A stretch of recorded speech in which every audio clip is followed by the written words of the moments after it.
folks, it does not get any bigger than this. NBA Finals Game 5. We've watched these two battle it out.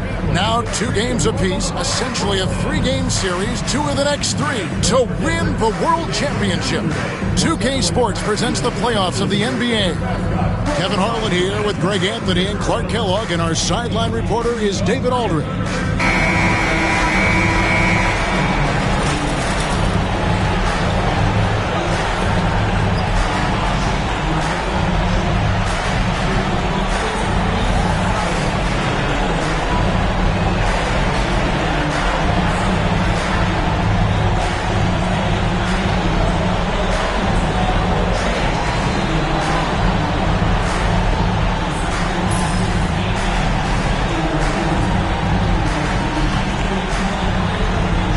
Take a look at the Pacers. Everyone wants to see how they're going to respond to this challenge, Greg. Game 5 on the road, NBA championship on the line. And you know, I think it's going to be key for them to just block out all the noise. You don't focus on what's being said or written about you. You just focus on the present moment because that's all you can control. Terrific advice for these players. So the Indiana Pacers able to put the first points up on the board. Gilgeous-Alexander can't get it to go. Nembhard finds Turner, and Holmgren pulls it down.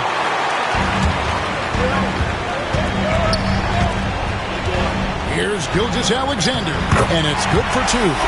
With great positional size, Gilgeous-Alexander can finish over defenders. So it's the Pacers now. They come off the loss on Friday. Well, they made a few key shots, but missed many more. It was a rough night for them offensively. And you know what? If you're not going to outwork your opposition, then you typically are going to get outplayed. Yes, that goes in. And once he got to the 10, I think he was surprised to find himself that wide open. Well, this early, they should be showing a lot more energy on defense. It's not there. One-on-one fast break. And Neesmith with the slam. You gotta love his hustle, leaving the defense no time to react. And you know you're going to get those buckets, guys, when you're quick to get out on the break. Get that ball up the court as fast as you can. And he gets the bucket. Gilgeous-Alexander's got his second bucket of the night. And good work inside. SGA will make more room for himself on the perimeter when he can be effective down low. Halliburton, no good. For Oklahoma City, they've gone 2 of 3 here to start out the game. Gilgeous-Alexander kicks to Dort. Halliburton against Gilgeous-Alexander. Greg, seems like we always talk about Shai Gilgeous-Alexander's offensive side. But when it comes to deflections and steals, his defense, he's one of the best. Yeah, his two-way ability is sometimes overlooked in the mainstream media. But people in the know how good of a defender he is.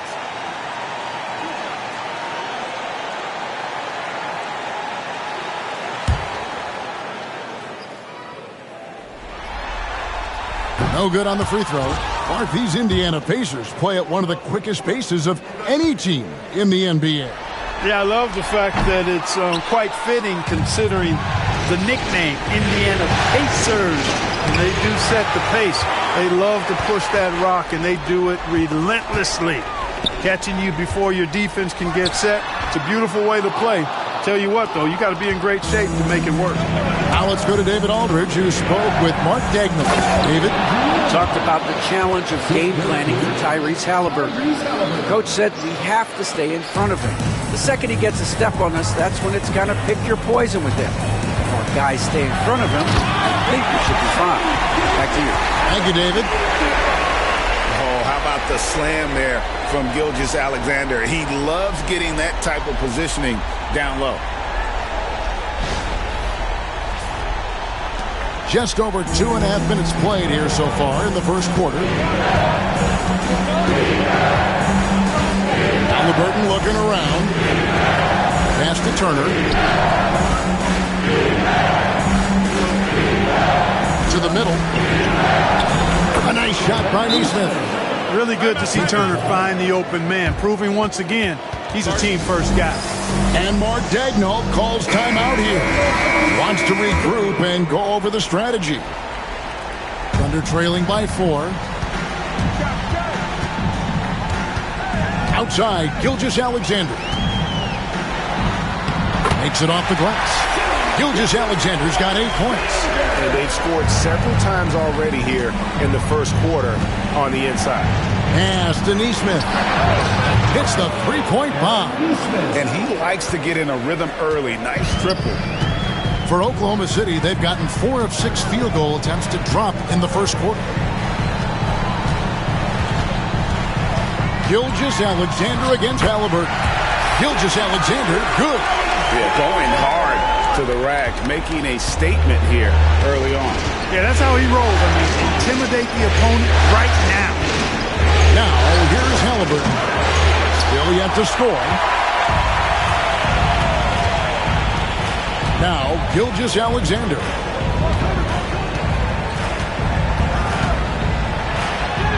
The shot from the low post is good. And this is SGA's role. He's out here to score and score often. Halliburton outside. And again, it's Indiana converting. He's somebody that's really comfortable carrying the offensive load. Thunder trailing by 3. Dort with the bounce pass. Williams outside. Good for the basket. Starting off 1 for 1 with that shot. Can't be thrown any better. That bounce pass hit him right in stride. And Halliburton slams it in. How about Halliburton? This fella going right to the rim, sneak dunking on that attack. Impressive. Dort kicks to Holmgren. And here's Gilgeous-Alexander outside. The Pacers have gone 8 of 12 on field goal attempts so far. And you don't want to give up that kind of look too often. Going inside. Count that as his 7th field goal in 9 tries. He's shooting 78%. And moving with such speed, the quickness of SGA's drives, something to admire. And so it's Rick Carlisle here calling timeout. This will give him a chance to discuss some potential alterations. And a new group in here for the Thunder. Williams is checked in for Hartenstein. Aaron Wiggins comes in for Holmgren. Wallace is checked in for Dort.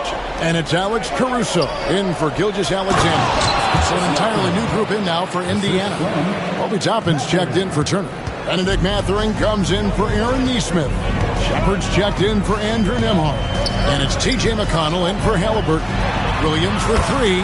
His second shot goes in, off to a good start, 2 for 2. I'll tell you what, I'm not sure these guys can keep this up. High-octane action for sure. Crowd-pleasing already. And the all-around game of Siakam, so adept at working the ball to open guys. It's deflected. To the inside. Here's Mathurin, and he goes in for the dunk. Man, what a pass that was there. He really, really relishes making the game easier for his teammates. Williams goes back up. Siakam pulls it in. Siakam's got his 4th rebound in this one. Here's Mathurin. And he makes the bucket, gets the whistle, and now a 3-point play chance here for him. How about the purpose with which he's crashing the backboards right now? Some hard-earned second chance points. The Pacers shooting their first free throw of the evening.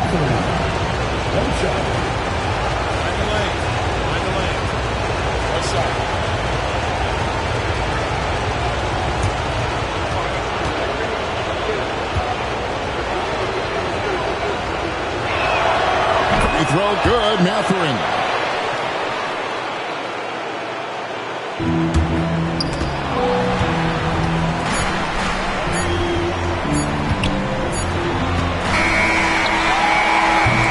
So it's the Indiana Pacers with their lead standing at 6 points here at the end of the quarter.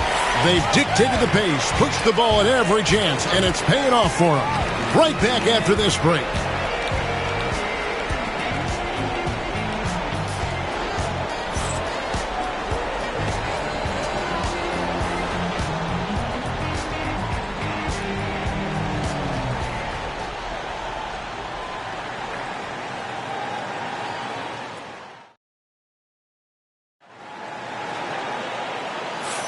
And it's time for more of the NBA Finals on 2K Sports. What a time of year. And guys, let's get your take on the scoring breakdown so far for the Pacers. Well, I've liked their assertiveness inside. They've been getting that way and playing that way the whole time, setting the tone right away that the inside area is their territory. And they are also just outworking the opposition in transition. When the break is on, they've continued to find ways to score. Gilgeous-Alexander against McConnell. Out that one, the Indiana lead has been cut down now to just 4 points with the basket from Gilgeous-Alexander. Outside Mathurin.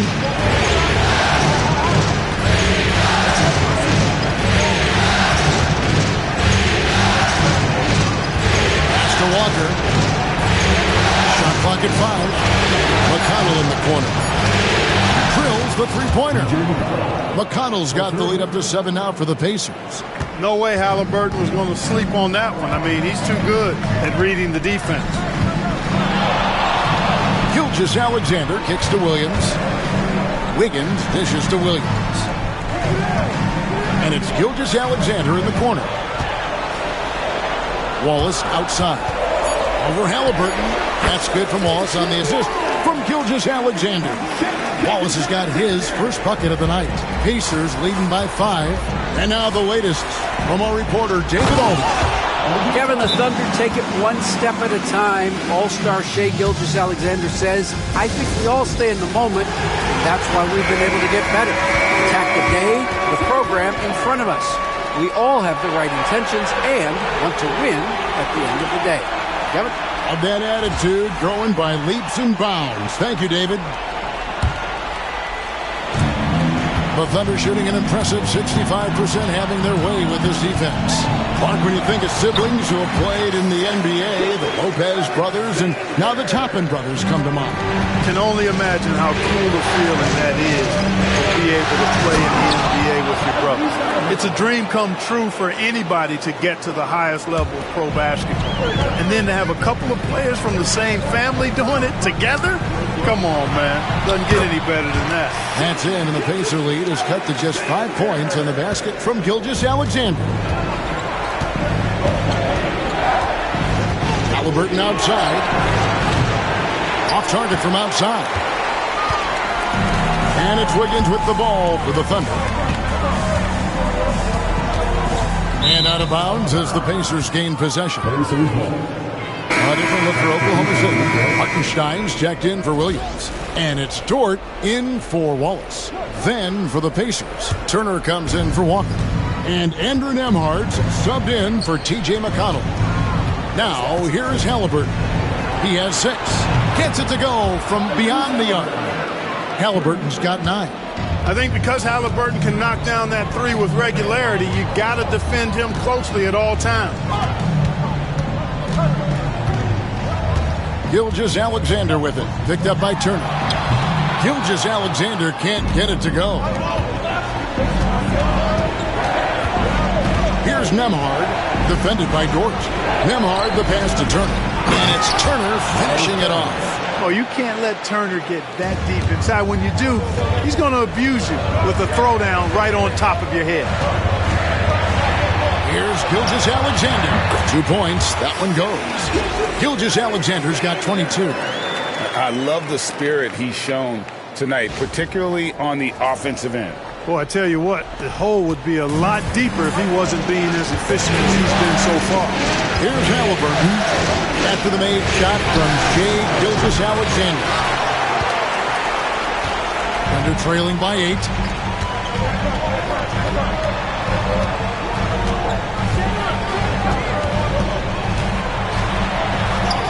Count it. He's got 24. And obviously his momentum from the last game has carried over here tonight. You know, that's how it goes with him. I mean, his hot streaks, guys, don't last minutes. They last days. And it's Turner finishing it off. The D just kind of stepping aside and letting him get to the rim. There's a reason, GA, the lead is what it is right now. You know, you look at it, the communication is lacking, as is the trust. they can ill afford those types of breakdowns. It won't work. You can't win with those kind of breakdowns. Now Mathurin after the missed three from Shea Gilgeous-Alexander. And Greg, you think about what they call float game. Why does that one shot earn a nickname like that? It's a badge of respect, right? The floaters, teardrops, whatever you call them, runners, often the finishing touch to an already well-developed offensive arsenal. Catching up on the changes for Oklahoma City. Chet Holmgren, he's checked in for Aaron Wiggins. Jalen Williams comes in for Alex Caruso. And Wallace subbed in for Gilgeous-Alexander. And they've repeatedly probed inside in the first half, guys, and it's paid off. Wallace against Halliburton.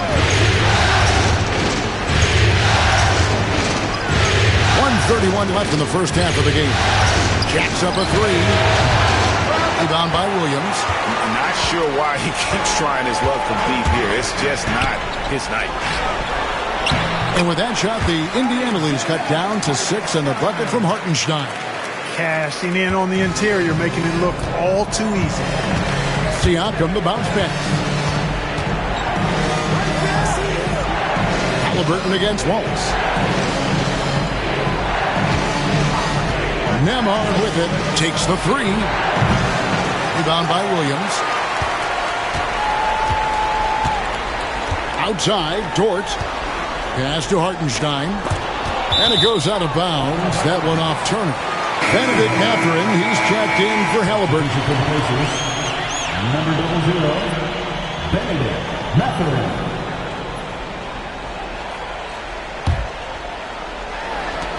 There's 45 seconds left here in the second. Plenty of daylight on that shot.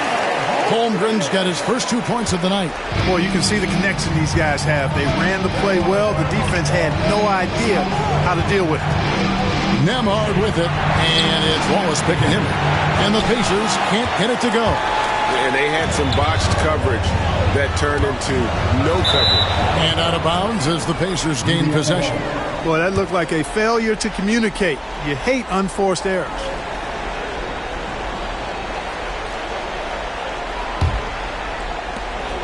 There's 25 seconds left in the second quarter. Here's Siakam. Laid in with a nice touch off the glass. Siakam's got his second bucket. And wiry strong, Siakam just snakes inside and makes a nice play off the contact. That's in, and the Pacer lead is cut down to 4 on the bucket from George. You know, they'll take the points, but I'm sure Coach would prefer a higher percentage look next time. Here's Nesmith, and he's good on the three ball. Nesmith has got 10. Williams outside, and he trains the three, but let's see, they may need to review it. I'm not sure the ball was out of his hand in time. And The previous play is under review. just yet, officials signaling they are going to review the tape. And guys, with the NBA championship on the line, plenty of pressure in this situation, not only for the players, but the officials too. So you know they're happy to have it. The ruling on the floor is confirmed. Waiting with bated breath as the officials, with the help of the NBA's replay center, review the tape. And so we conclude the first half. Pacers lead by 7. We'll see you after halftime for the beginning of the third quarter.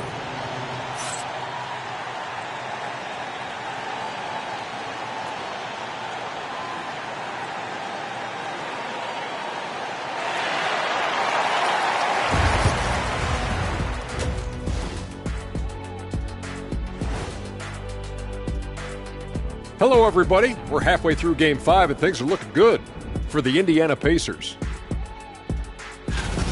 They have been so careful with the rock. Smart passes, tight handle on the ball, really speaks to the focus and discipline. And that defense, try as they might, cannot disrupt their flow. Looking at this series for the Indiana Pacers, if they can steal this game on the road and go up 3-2, they put themselves in great position, Kenny. Well, they've got to win one on the road if they're going to advance. Better here now and keep the pressure. And that's a halftime wrap Let's get back to the second half with the call by Kevin Harlan and the crew.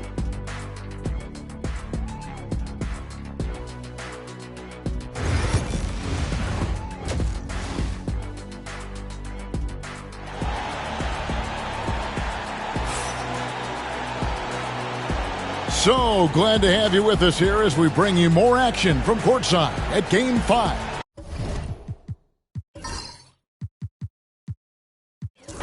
You know, Shai Gilgeous-Alexander has been exceptional here tonight, guys. He's done a fantastic job of finding open space to operate within the first few quarters. You know what? It helped that they had a few guys with very hot hands on the perimeter, too. And the dunk by Gilgeous-Alexander. And the move and the basket, SGA has the defense. Looking to get it going. It's rebounded by Hartenstein. Hartenstein's got rebound number 7 for him tonight. And the rebound goes to the Pacers. They've led by as much as 10. Here's Halliburton. It's Chet Holmgren with the rebound. Thunder trailing by 5. Bounce pass from Williams.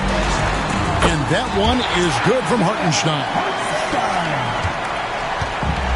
The way, Greg, they're sharing the ball tonight, mesmerizing.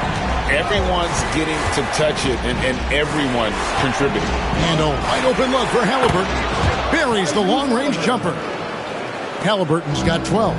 And he found the perfect spot behind the arc there. Big gap in the deep. That one wide left. Very dangerous to leave a guy like that open. Lucky break there for the deep. Took him no time at all on that one.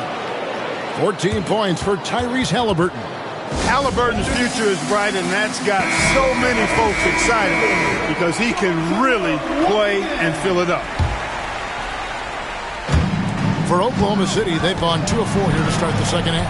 Seems like every time, Greg, we see Tyrese Halliburton, he's wearing a big smile on his face. Talk about a guy who just loves this game. Halliburton is such an enthusiastic player, and that positive attitude really infects his entire team. Turner.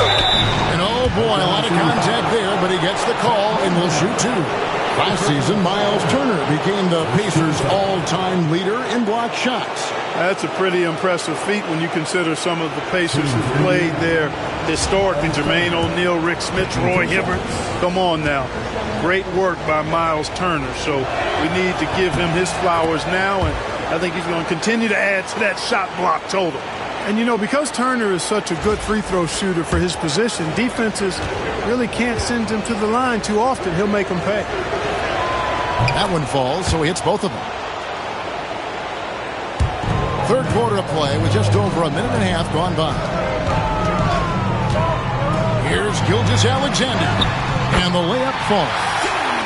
Gilgeous-Alexander's got 6 here in this quarter. Hey, guys, the D has to show a little more fight on the interior than they did on that trip. Shot's good by Turner. Confident in the paint, Turner knows he can cash in from this area. Up top, Gilgeous-Alexander, covered by Siakam. Now, here's Gilgeous-Alexander. Tight defense on him, and no good. Loads it up there for Siakam. Takes the alley-oop pass and dunks it down. Oh, nice timing on the alley-oop. This is the chemistry Siakam has with his teammates. Found it, and the Pacer lead has been cut down to just 8 points with the bucket from Gilgeous-Alexander. Major dominance in it. Comes so easily for him. Fantastic. Getting to his spots on the floor. And now to turn to our sideline reporter, David Aldridge. David. Kevin, thank you. Shai Gilgeous-Alexander is an elite scorer. Coach Mark Daigneault said the sign of a good player is being a source of reliable offense. At the same time, he's learned to impact the game in other ways, and that's why he's a really good player. He's not just a higher-end scorer. Kevin? Totally agree, D.A. He is a franchise cornerstone type of guy. We thank you for the report. Oh, taking it to the rack with power. Hammering down the two-hand slam. Really piling on the lead with a dunk like that. Third quarter of basketball here, and just a little under 3.5 minutes gone by. Gilgeous-Alexander. Not going to go that time. And you can see the defenders afraid to kind of get in his way a lot of times when he's on his way to the basket. But on that one, they were there. Now, here's Neesmith. Defended by Dort. Yep, it counts. And now it's a 12-point Indiana lead. And always nice to have an inside-out threat like Siakam. He can have an impact anywhere on the floor. Here we are sizing up GA Jalen Williams, and his shooting has got to be his biggest strength. Absolutely. He's great at spacing the floor for his teammates with his catch-and-shoot abilities, but he's equally gifted shooting off the dribble. He's off on the first. And the Thunder making a switch here. Caruso's checked in. Benedict Mathurin, he's checked in for Indiana. So neither attempt will fall that time for him. Pacers leading by 12. Halliburton with it. He's picked up by Gilgeous-Alexander. And those are two loud points. Siakam flushes it without much effort. Gilgeous-Alexander against Halliburton. Gilgeous-Alexander, good. And really scored most of their points, but he can't score them all, guys. He's going to have to get somebody else to step up. Here's Halliburton. Lands soft on the front of the rim and drops. Halliburton's got the lead up to 14 now for the Pacers. Gilgeous-Alexander, that's a two-pointer. And yes, it's good. Gilgeous-Alexander's got 38 points. No defensive pressure at all. I mean, that's not going to get it done against him. Halliburton for three. The Thunder pull it in. Hartenstein's got his 8th rebound here tonight. Puts up a deep three. Gilgeous-Alexander can't get it to go. Indiana's gone 1 of 2 from beyond the arc since coming out of the break. Halliburton for three. That doesn't go either for Halliburton. Thunder trailing by 12. And the dunk by Gilgeous-Alexander. That should give him a nice little jolt. Yeah, it has to. They need a jolt here. And, you know, that's exactly what happens when you don't settle. That's the result. Tremendous effort and a big-time finish there. And even without that three-ball dropping for him, the defense should have done more on that last play. Williams can't hit. Pacers leading by 10. Halliburton outside. Shot clock and game clock separated by less than 6 seconds. And a wide-open look for Mathurin. And once again off the mark by Indiana. The Thunder shooting a stellar 60% since the halftime break. Here's Gilgeous-Alexander. And the lead is down inside single digits. Gilgeous-Alexander's got 42 in the game. Launches from deep. And no luck with that time on the buzzer beater. Tyrese Halliburton has been on display for the Pacers. He finishes with 9 points in the quarter. The D is having all sorts of problems with him. And we'll be right back after this.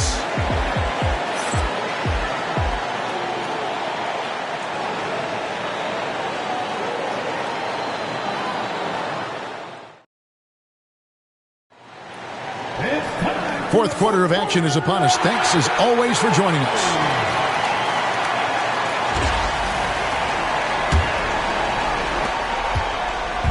And so it's Halliburton who brings up the ball for the Pacers. They've led by as many as 14 points. Mathurin for three. That's good, and it's Halliburton with the assist. Mathurin's got the fourth quarter started here with a bucket for Indiana. Thunder trailing by 11.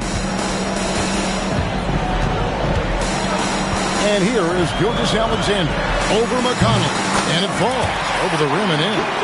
Gilgeous-Alexander's got 44. It's been like this all night for both teams. The offenses having their way. Any lull in the action so far has been short-lived because there have been nothing but buckets in this one.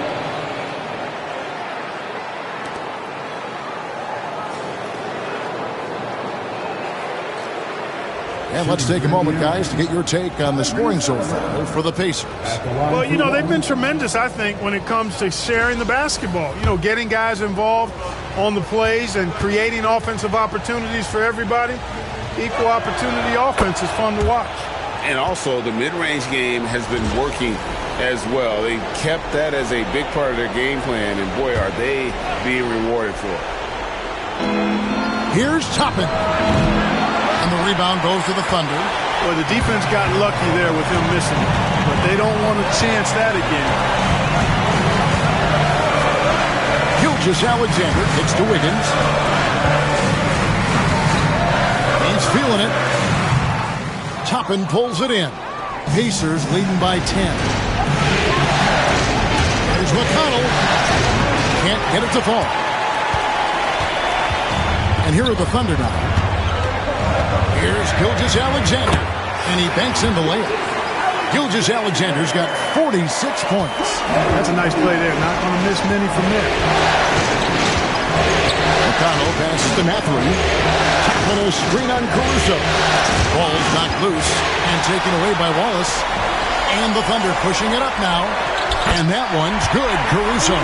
Now that could be a major moment in this game. Just when we thought this contest might be over, a steal, a fast break, and it's hold everything time. Pass to Mathurin for three. That's good, and it's Halliburton with the assist. Halliburton's got his assist totals piling up. 11 now for him. Here's Gilgeous-Alexander. Count that one. Gilgeous-Alexander's got 6 points in the quarter. Indiana's gone 2 for 2 from three-point land to start the fourth quarter. Halliburton passes to McConnell. Back to Halliburton. Second chance effort, and the layup is good. Halliburton's got 12 points here in the second half.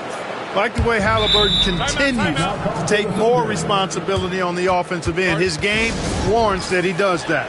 And Mark Daigneault calls timeout here. He's clearly intent on wanting to lock in and make sure everyone's on the same page. Catching up on the changes for Oklahoma City. Hartenstein's checked in for Williams. Chad Holmgren comes in for Aaron Wiggins. Jalen Williams is checked in for Alex Caruso. And it's Dort in for Cason Wallace.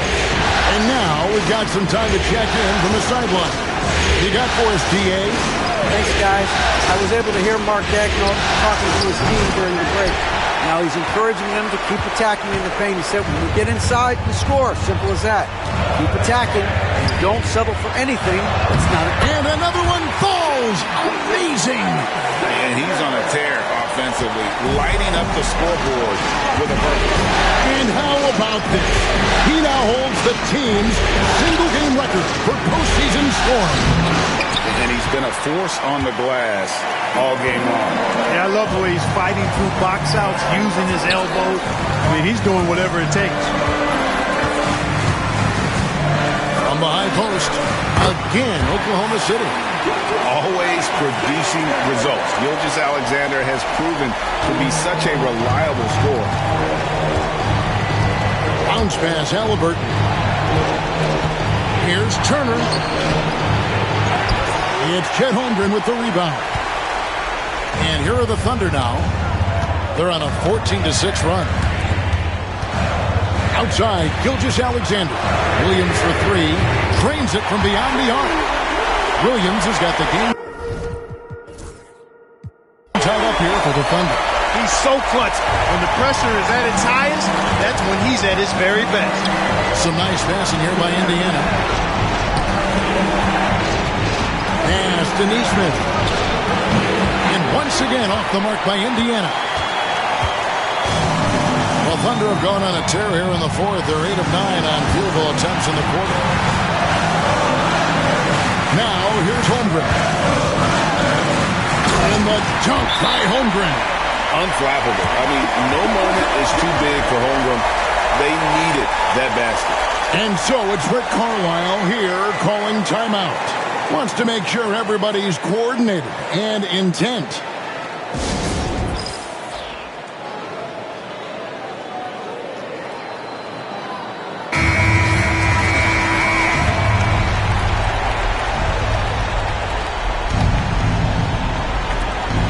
.133 left to play in the final quarter. And a wide open look for Siakam.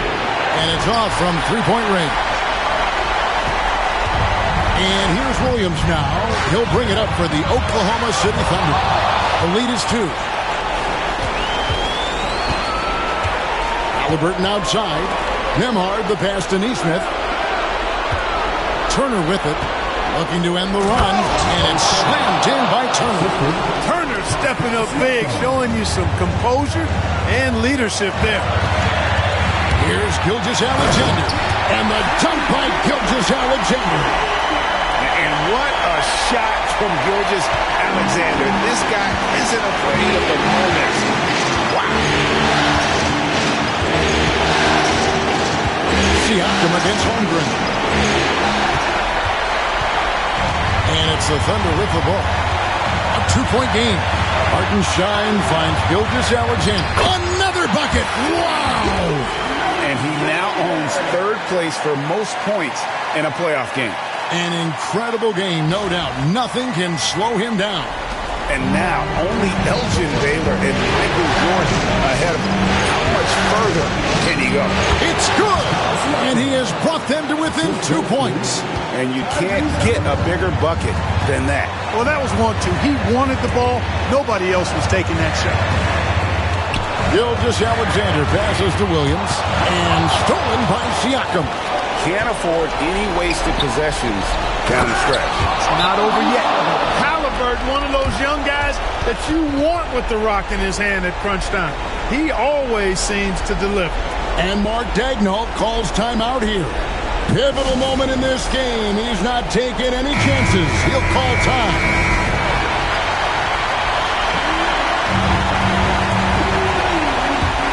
And so here's Oklahoma City. Outside, Gilgeous-Alexander. Dort kicks to Williams.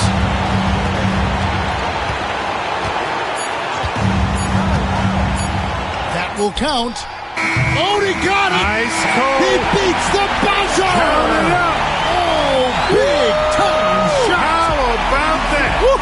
Yo! A three-pointer that will go down as one of the biggest shots in basketball history. So a close game sees Oklahoma City taking this one. This was a pivotal game in the series so far, and they were able to keep their heads straight, get the job done, and take the all-important 3-2 lead. Now they can breathe just a little bit easier, knowing they're just one win away from closing this thing out. Had they lost this game, the pressure on them would have been huge. Just gigantic, you're right. And that concludes our coverage of Game 5 of the NBA Finals. For Greg Anthony, Clark Kellogg, and David Aldridge, this is Kevin Hart. Everyone is watching as this thrilling NBA Finals series comes to a Game 5. It's locked up at 2-2. It's anyone's game, and either of these teams could walk out tonight one step closer to the World Championship. And tonight, we'll see the Indiana Pacers as they go up against the Oklahoma City Thunder here at their home, Paycom.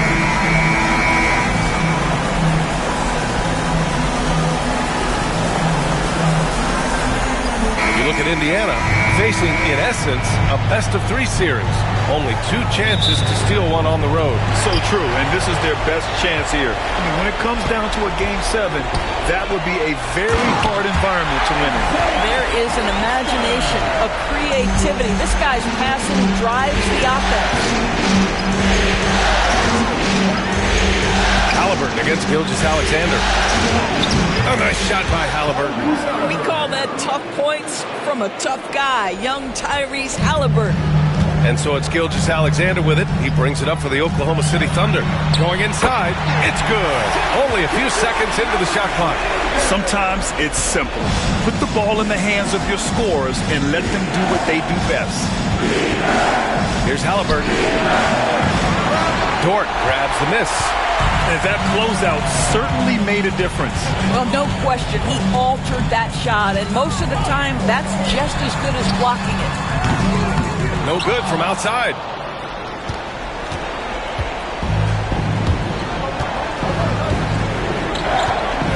Gilgeous-Alexander against Halliburton. And the dunk by Halliburton. But we're talking about a guard who's got some bounce. Tyrese Halliburton with the hops. All right, Doris, where do you think Halliburton ranks among the NBA's best point guards? Well, he's certainly got to be near the top of the list. Number one, his vision is absolutely tremendous. He can create on the fly. As importantly to me, it's his spirit and presence, the joy he brings to the game. Lays it up and banks it in. Halliburton's got 6. Yeah, great work on the interior. Halliburton, easy work inside. Here's Williams. It's rebounded by Indiana. And with their last victory, this team reached the 50-win mark on the season. And they should be proud of what they've been able to accomplish. You can't just luck your way into 50 wins. You got to be a good team to reach that feat. The Thunder have gone 3 of 5 here in the opening quarter. 2 points. That one goes. Woo! His energy is unmatched. The finish in transition, nice and easy. Here's Halliburton. Up and in on the layup. Give him 8. Attacking in the painted area. Clearly that was their game plan coming in. Left side, Williams. Tries again. No problem from Hartenstein as he finishes at the rim. What energy on the offensive boards. The defense can't match the effort, and they paid the price. Halliburton against Gilgeous-Alexander. A nice shot by Halliburton. Well, you love to see guys willing to exploit the mid-range. If that's what the defender concedes, go ahead and take it. Gilgeous-Alexander into the lane. And slam dunk by Gilgeous-Alexander. Wow! Always fun to see point guards who can elevate above the rim like that. Oh, a strong mindset and even stronger finish. Boy, it's incredible how much explosive scoring ability can come from the lead guard position. That is a big-time play. And it's Rick Carlisle calling timeout here. We might see him looking to make some tweaks to the strategy here.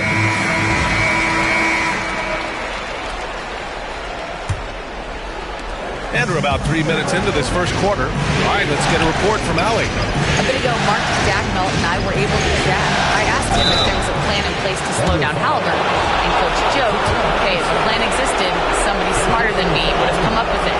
Tyrese impacts the game in too many ways for us to neutralize. We just need to do what we can to make life difficult for him. Appreciate the report, Allie. I mean, he can do it all. Shoot, facilitate, great skills for the young Halliburton.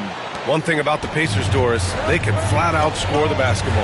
It is incredible to me, B.A., how infrequently the ball sticks. They play fast, whether in transition or in the half court, they make defenses work. Oh, sweet move. And the layup is good. Gilgeous-Alexander's got 11 points. It's very long, and SGA so effective around the hoop because of that length. The rebound by Nembhard. I'm sure he's kicking himself. He hates to blow that kind of opportunity. Shoots a fadeaway. The Thunder pull it in. It's an even 3-on-3 break. Here's Williams. Off with the layup. Pacers trail by 5. Halliburton up top. Williams defending. Top of the key. And he sinks that one, hitting the back of the rim on the way in. 14 points for him. Well, the numbers speak for themselves, but what Tyrese Halliburton is showing you, the versatility he has at the offensive end. The Thunder with another miss. The Pacers have gone 6 of 9 and finding their rhythm now. He's got it going on. Now 7 for 10. And you like the balance here. Not just falling in love with the 3-ball. Gilgeous-Alexander passes to Holmgren. The rebound by Turner. For Indiana, they've gotten 7 of their 10 shots to fall. Here's Halliburton. Here he goes. Banked it in off the glass. How about that take from Halliburton? That's a big-time finish on the drive. And Mark Dagnall has called a timeout. He's going to talk it over with his guys.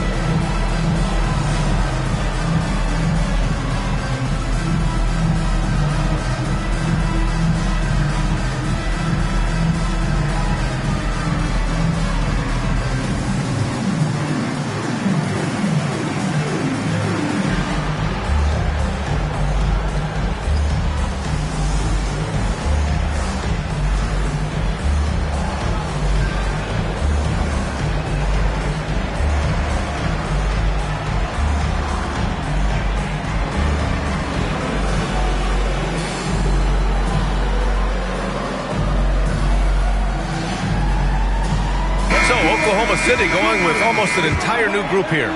Williams is checked in for Hartenstein. Wiggins comes in for Chet Holmgren. Wallace, he's checked in for Dort. And it's Caruso in for Gilgeous-Alexander. And a new group getting ready for Indiana. Toppin, he's checked in for Turner. Benedict Mathurin comes in for Neesmith. Shepard, he's checked in for Nembhard. And it's McConnell in for Tyrese Halliburton.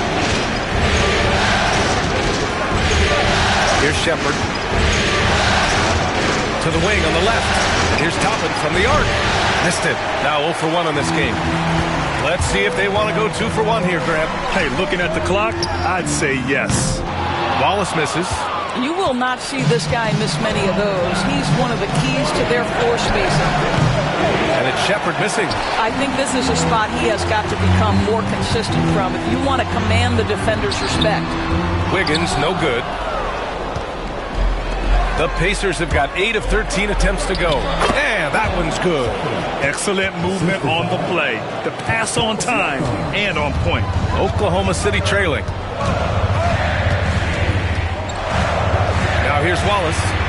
No points yet. Another lead change. Give these teams credit. They're really fighting it out.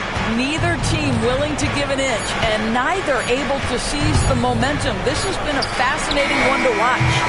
What a performance for Shai Gilgeous-Alexander. He has been the story for Oklahoma City. 11 points in the quarter. He's on fire.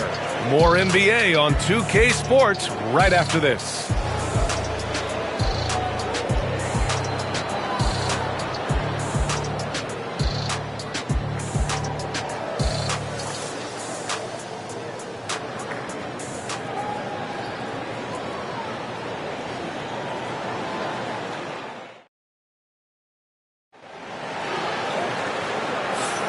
And let's get you back onto the court for more of this pivotal Game 5.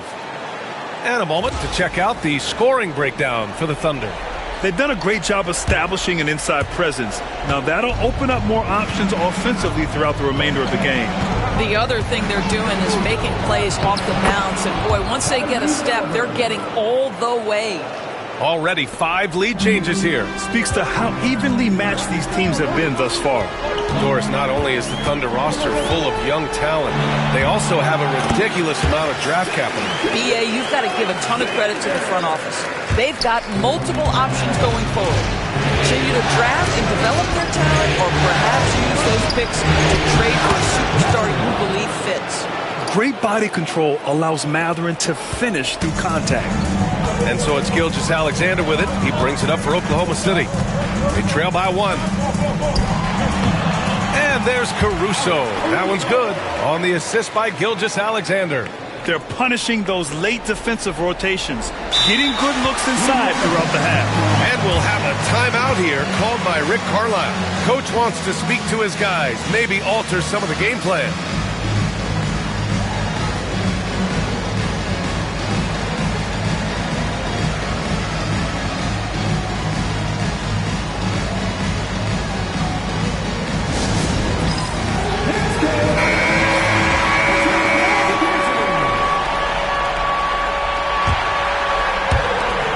For the Pacers, they're shooting an insane 65%. Just terrific.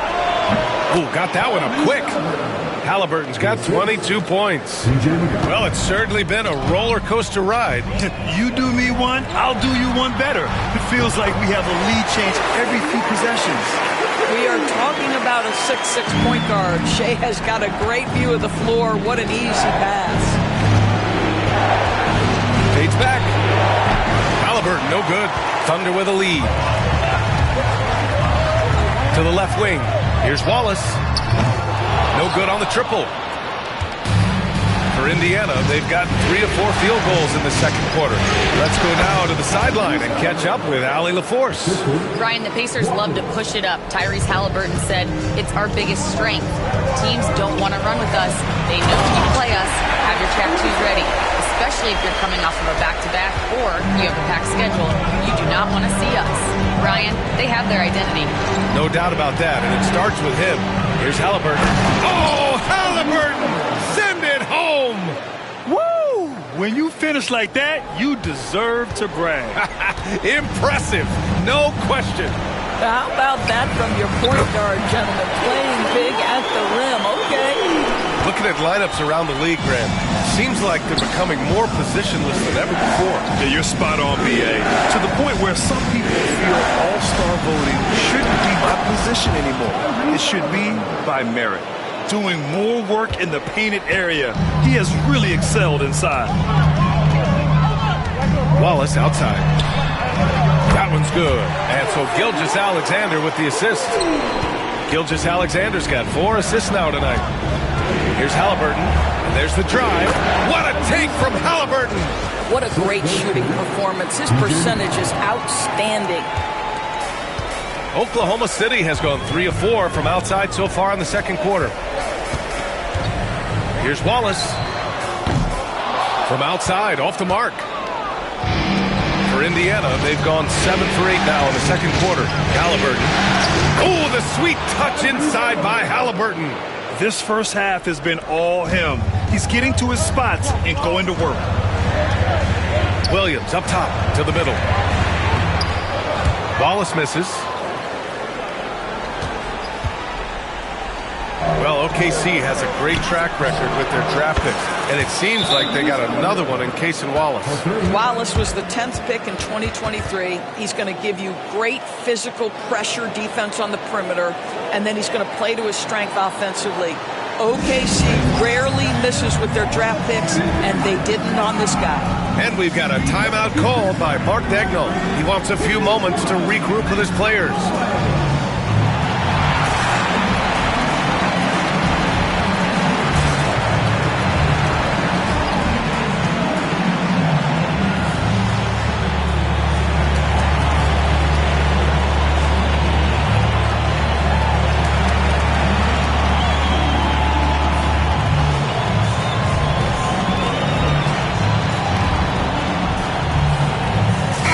Group substitution here for Oklahoma City.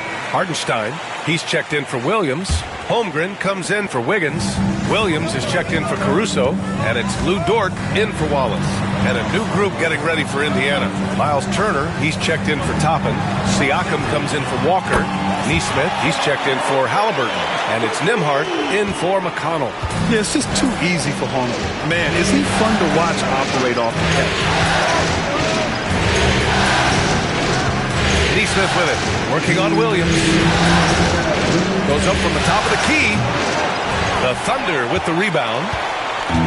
Dort with it, picked up by Mathurin. Gilgeous-Alexander from outside. It's rebounded by Pascal Siakam. He couldn't believe how open he was. He just couldn't convert it. Goes up on the wing. Neesmith's shot is off. Oklahoma City has gotten 5 of 11 threes to drop so far in this game. Pass to Hartenstein. And the 3 off target. Just terrible defense. I don't know how he missed that shot. Lets it fly. Neesmith's shot is off. You got to move past that one. I mean, they'd want him to take that again. And they should, because it's when you start turning down that kind of look that your offense can start to bog down a bit. And Siakam has got the ball here for the Indiana Pacers. Outside Mathurin.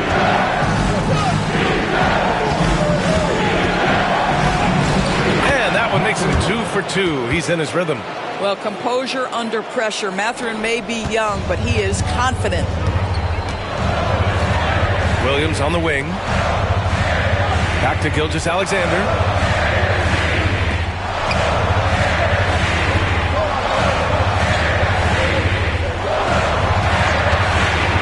The arc. The Pacers pull it in.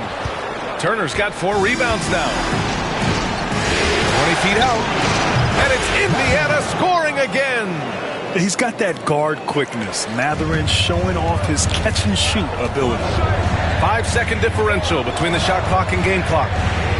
Dort for 3. And he's in the books. Now 1 for 2. And it's Rick Carlisle calling timeout here. A moment to rest and confer on the game plan.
Thunder making a change here. Number 22, Casey Wallace.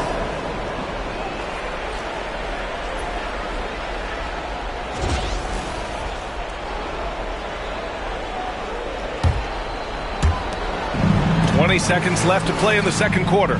Over to the left wing. Siakam outside. And a foul called on the way up. So he'll take 2 from the free throw line. It's going to go on Chet Holmgren. You know, we talk about length defensively. Siakam's so long offensively, trying to get a challenge on him. You are often going to put him at the line.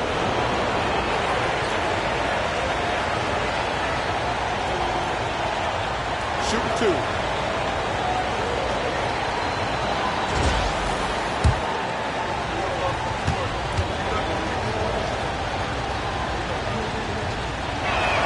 That free throw misses.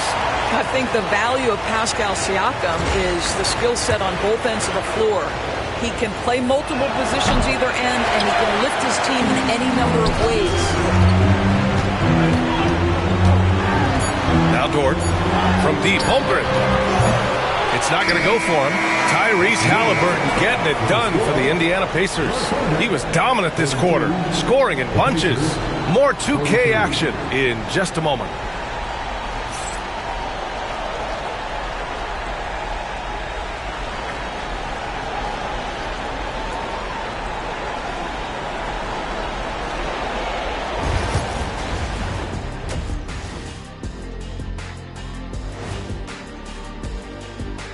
Greetings, one and all. The postseason drama we love, and no disappointment here as it's a close game so far for the Indiana Pacers.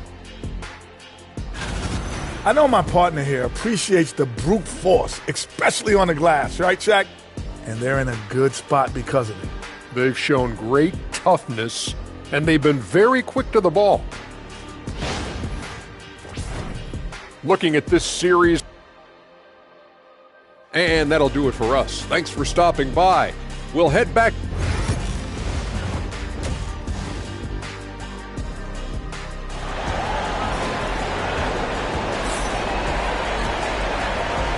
And the energy is palpable in this arena. Welcome back to the NBA Finals on 2K Sports. Tyrese Halliburton has been sensational. And if he felt any pressure coming into this game, he sure hasn't shown it. What a sensational start. Boy, he has been locked in, all about business, just going out there and doing what he does best.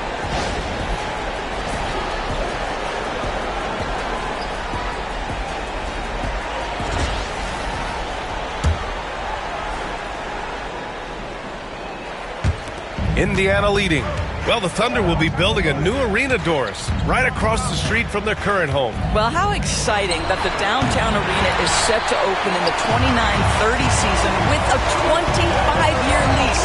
This secures the team's long-term future in Oklahoma City. And honestly, BA, this fan base is so passionate, they deserve it. Here's Gilgeous-Alexander. SGA using that size. This guy is so elusive with the ball in his hands. SGA just understands how to get off the triple drive. Here's Halliburton. And that one off the back of the rim and in. Halliburton's got 37. Here in the second half, this game's still nip and tuck. Just an insane amount of lead changes. The fans are getting their money's worth. Back to Williams. Takes the three. And there's Gilgeous-Alexander on the assist from Williams. Williams has got 3 assists tonight. And here in the second half of play, we're just over a minute in. Gilgeous-Alexander against Halliburton. No good with a layup. Oklahoma City's gone 7 for 17 from three-point range so far in this matchup. Gilgeous-Alexander from outside. The rebound by Turner. Turner's got 6 rebounds here tonight.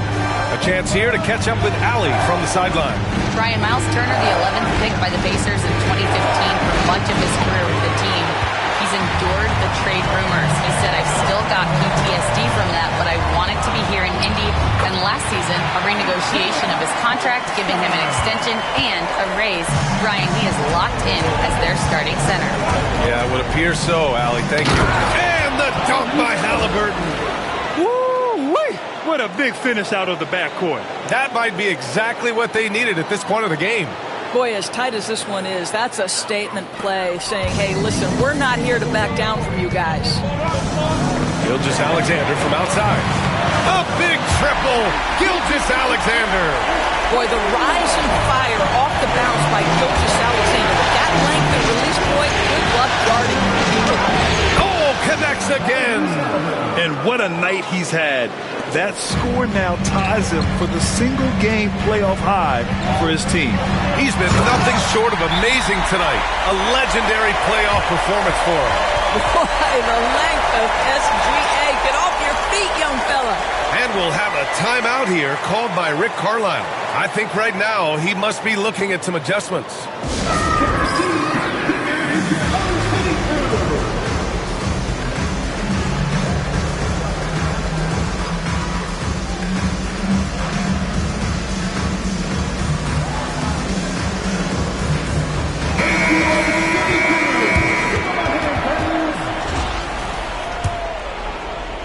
Just under 2.5 minutes into this third quarter now. Here's Halliburton. And good! There's another!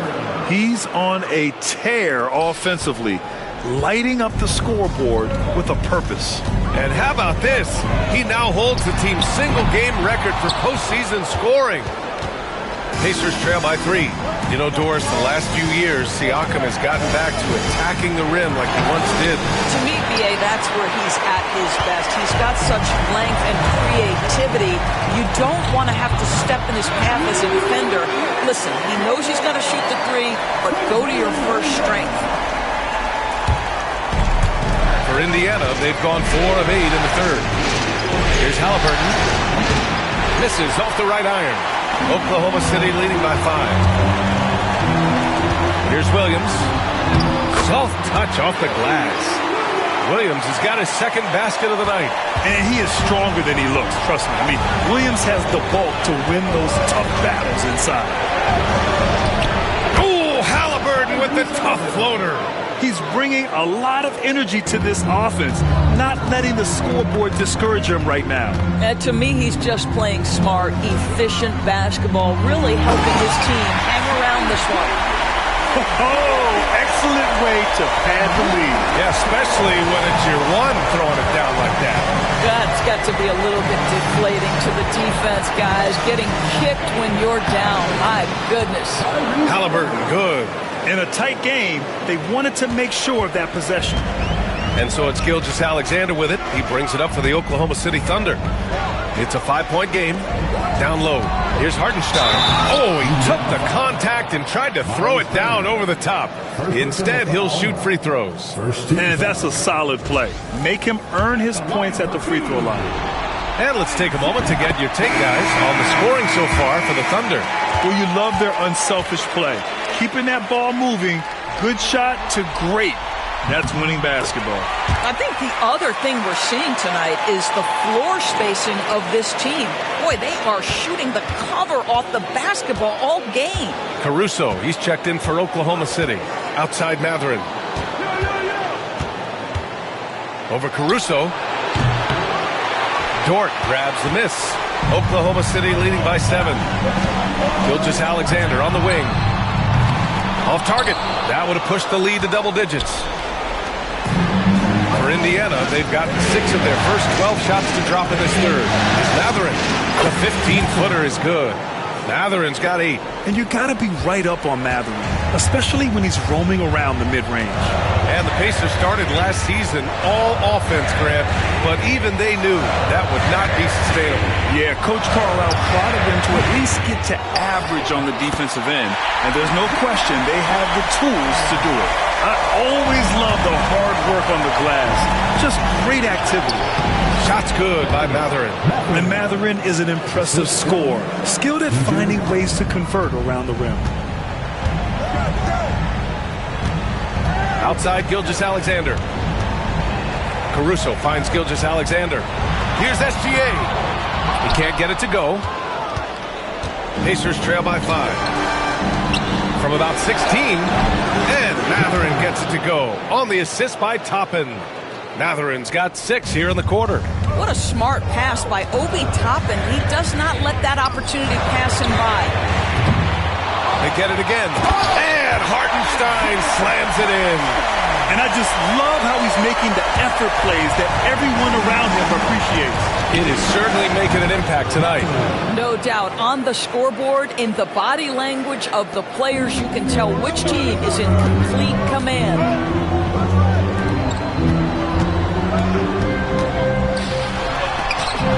Mathurin with a rebound.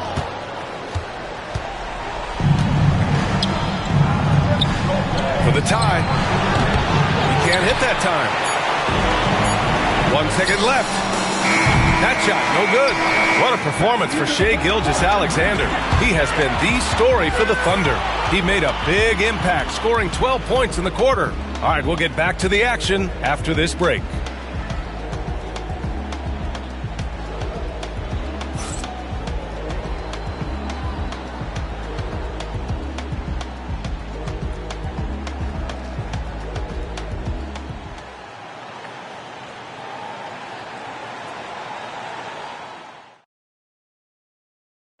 You can count on him to deliver a few assists like this one each and every night. You know a thing or two about a point guard's job. Set the table for your teammates.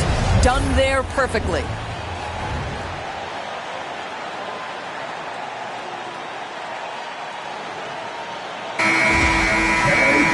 And with 3 quarters behind us, we'll start the fourth in what is still anybody's ball game. The crossover. Yep, count it. Gilgeous-Alexander's got 14 points here in the second half. Boy, you respect the shot selection from Shai Gilgeous-Alexander, just taking what the defense gives him. And the basket by Halliburton. Can't ask for a better look with the game in the balance. Thunder with a lead. Gilgeous-Alexander on the wing. He's marked by McConnell. And Williams punches it home. They're going at it on offense. Neither team backing down. I'll tell you, we have seen great execution from both teams. Neither one giving an inch here. Good! That's another bucket! And that gives him 51. Making it look easy. 1 minute in now in the fourth quarter. Wallace's shot is good. Cool, calm, and collected at a critical juncture in this game. Here's Halliburton. The finish inside from Halliburton. Zero rim protection. Unforgivable in a tight ball game like this. You know, we talk about execution offensively coming down the stretch. To me, it's as important defensively, and they didn't have it. Oklahoma City leading by 3. Shoots from 12. And Toppin pulls it down. Toppin's got his 5th rebound in this one. Here's Halliburton into the lane. Oklahoma City grabs a miss. Boy, this guy is a good finisher, so he misses a chippy. That's tough to take. Wiggins from long range. And another 3 from Oklahoma City. They are unconscious from outside. And so far, the defense has had no answer. Well, that's the whole point, isn't it? If you space the floor well enough, it's almost impossible for the defense to account for everyone. And that one drops. And this is just typical of him. Always making an impact at crucial moments in the game. And this is a player who understands when the game is hanging in the balance. He knows it's winning time. You have to have the vision to find the open man. Beautiful pass. Here's Halliburton. Good. He hits again. What a performance. He's now tied for 3rd most points in single-game playoff history. Boy, the way he's been scoring the ball, you had a feeling he'd leave his name in the record books. Yeah, alongside Donovan Mitchell, who got 57 points in the bubble back in 2020. So Oklahoma City going with almost an entire new group here. Hartenstein, he's checked in for Williams. Holmgren comes in for Wiggins. Jalen Williams, he's checked in for Caruso. And it's Dort in for Wallace. And a new group getting ready for Indiana. Turner, he's checked in for Toppin. Pascal Siakam comes in for Walker. Nesmith, he's checked in for Mathurin. And it's Nembhard in for McConnell. And the big finish by Holmgren. And before he even leaves the floor, Holmgren has the ball at rim level. Halliburton with the ball. Hartenstein covering. Turner from the arc. And the rebound goes to the Thunder. Dort's got 4 rebounds now. From deep. The offensive rebound. Williams from long range. That shot off the mark. Pacers trail by 3. To tie it up. And it's Miles Turner with a 3. Turner's gotten himself on the board with a 3 there. Wow, Miles Turner understanding it's my time because it's big time. And plays like that one can make the difference in a close game. And it definitely got the bench on their feet, too. No, credit him for going for it, not settling, saying, I'm going to attack. And Williams has got the ball here for the Oklahoma City Thunder. Gilgeous-Alexander from outside. Siakam pulls down the board. Siakam's got rebound number 5 here tonight. Halliburton surveys the floor. There's Nesmith with the 3. And it's Shai Gilgeous-Alexander with the rebound. He didn't make them pay for that weak defense, but they just can't rely on him to miss those kind of shots. Pass to Holmgren. To the inside. Here's Dort. And down it goes. Jam that one home. That's a big-time bucket. Lou Dort has unshakable confidence. Three-pointer, Halliburton. And it's Holmgren with a rebound. Simply put, a bad shot, guys. They all know they can get a better look than that. Williams. And Williams punches it home. He makes the D look silly. What an incredible move. Man, how about that finish right there? Not too bad. 1:21 left in the game. And there's Gilgeous-Alexander on the assist from Williams. Williams has got 6 assists now in the game. And we'll have a timeout here called by Rick Carlisle. He wants to make sure they're purposeful with the game plan. Gives us a chance to catch up with Allie LaForce. Well, over the break, I listened in on Rick Carlisle's huddle. He stressed with his guys how important defense is at this point of the game, saying, quote, it's got to come down to stops, fellas. He got it again! Sensational!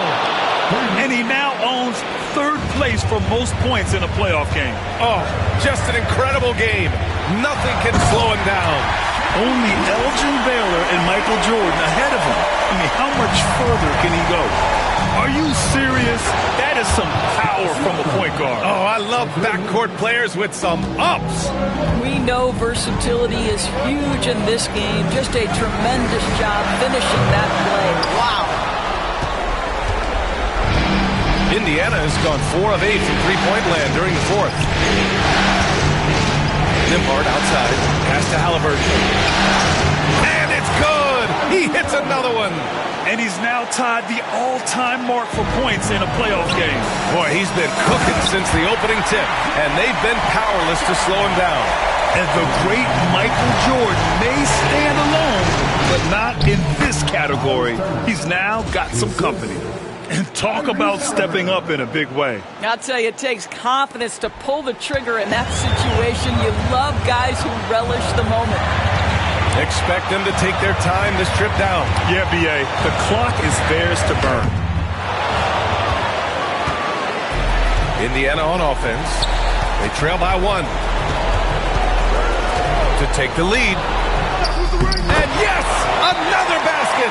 And with that bucket, if you can believe it, he sets a new all-time record for points in a playoff game. Boy, the way he came out tonight, you could feel his level of focus. He put his team on his back and has delivered an incredible offensive show. And Michael Jordan, the GOAT, holding that top spot for decades. To see him surpassed, wow, just crazy.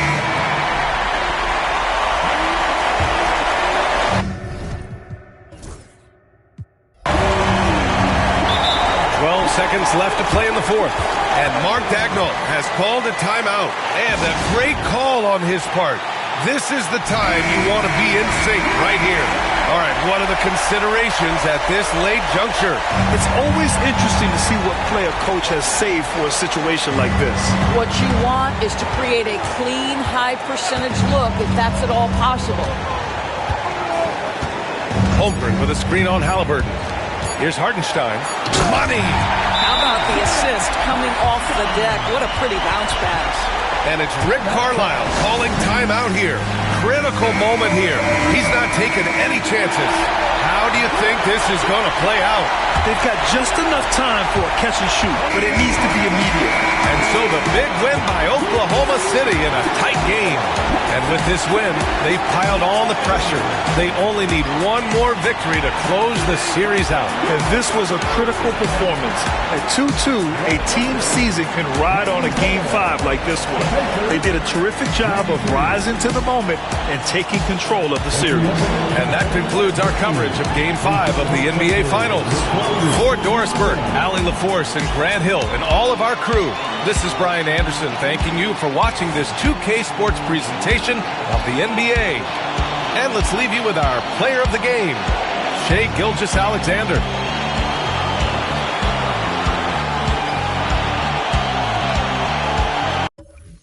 So I'ma cherish this. Born king, hustler, soul running through my heritage. Broken bummy, man, sometimes it was embarrassing, but held my honor.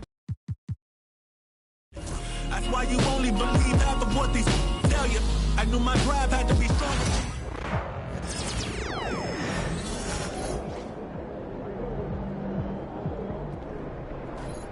Good, MP.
Hey, MP, it's your world. We just live in it.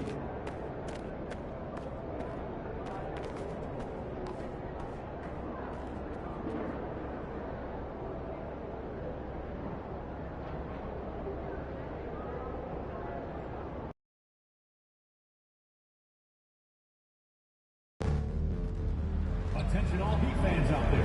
Make sure to come out to that next home game because the first 10,000 of you will get your own Heat Dancing trading card.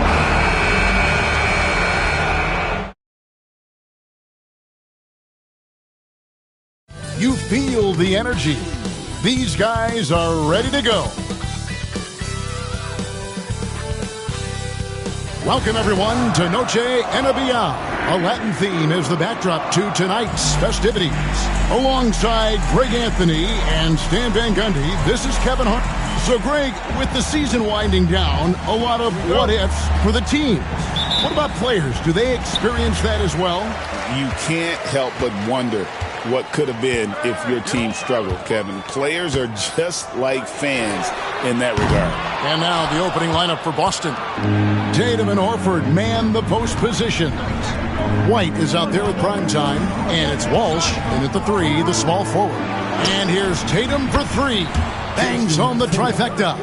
Yeah, no hesitation, no overthinking it. Tatum just takes the shot. And it's thrown down hard with both hands. Hey, dunks aren't always for the big fella. A serious power move from the point.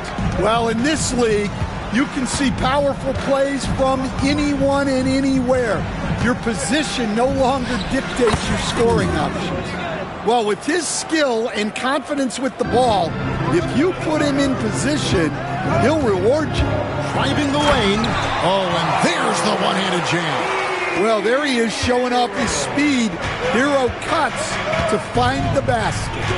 And at this point, Tyler Hero's used to hearing his name in just about every trade rumor that comes along, Stan. I would assume that's got to be a little disconcerting for a player.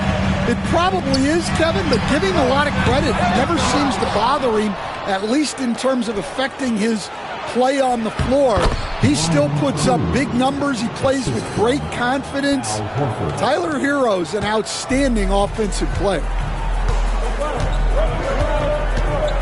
Burks against White. Over in the corner, Herro.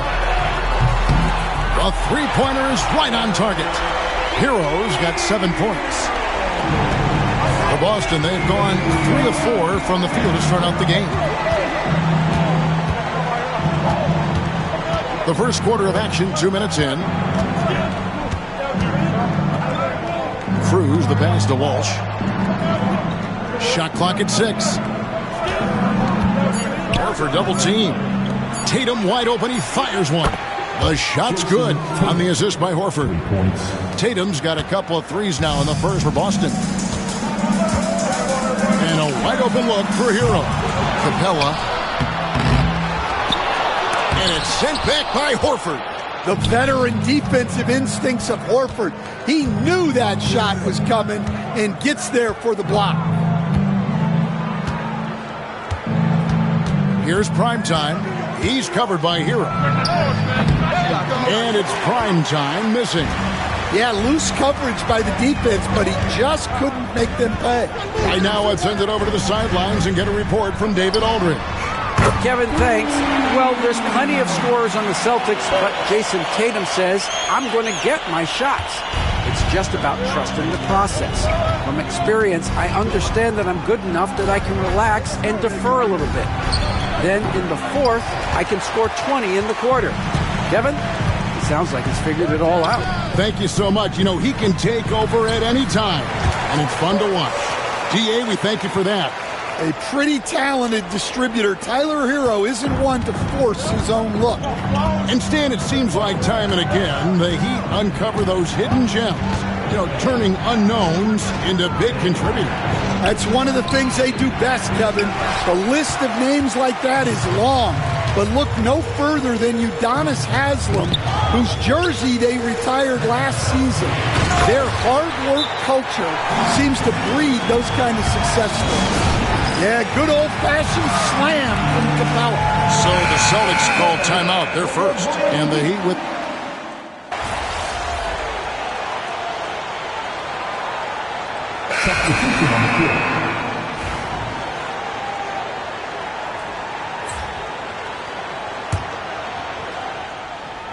A minute and a half gone here in the second quarter. Here's Cruz. That one falls. Primetime's got 6. Well, you may have heard MP just signed his first shoe deal. Certainly a big moment for him. And teaming up with Jordan Brand, an incredible place to get your first shoe deal with. Congrats to MP. What an awesome achievement. On the court for the Celtics, Tatum in the front court alongside Horford. Primetime is out there with Holiday, and it's Cornet in at the 5, down low. Really the right play defensively. If you can't block, force him to the line. He misses the free throw. And Greg, you talk about toughness, the compete factor. How does a team create that culture? Call it critical mass. When you have the entire organization and enough players committed to that kind of effort, everyone has to meet that level. Horford the pass to Cruz.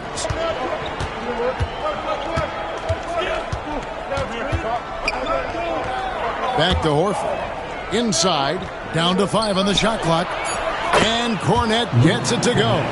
Yeah, and they're starting to warm up from the field this quarter. Miami trailing. Outside, Herro. Kicks it out to Mitchell. That doesn't go in. Had a chance, though, to take the lead. Boston's gone to three-point range 7 times tonight, knocked down 5 of them. Here in the second quarter, about 3 minutes played. Here's Primetime, his last outing with 20 points. Miami grabs the miss. Capella's got his 4th rebound with that last one here tonight. Hero from long range. That's good, and it's his 4th basket of the game. He's a strong 4 for 6. Well, you see the flashy handles from Hero. He's not afraid to take chances on offense. And a little under 3.5 minutes elapsed in the second quarter of play. Cruz, the pass to Horford. And here's Tatum for 3. And Ware pulls it down.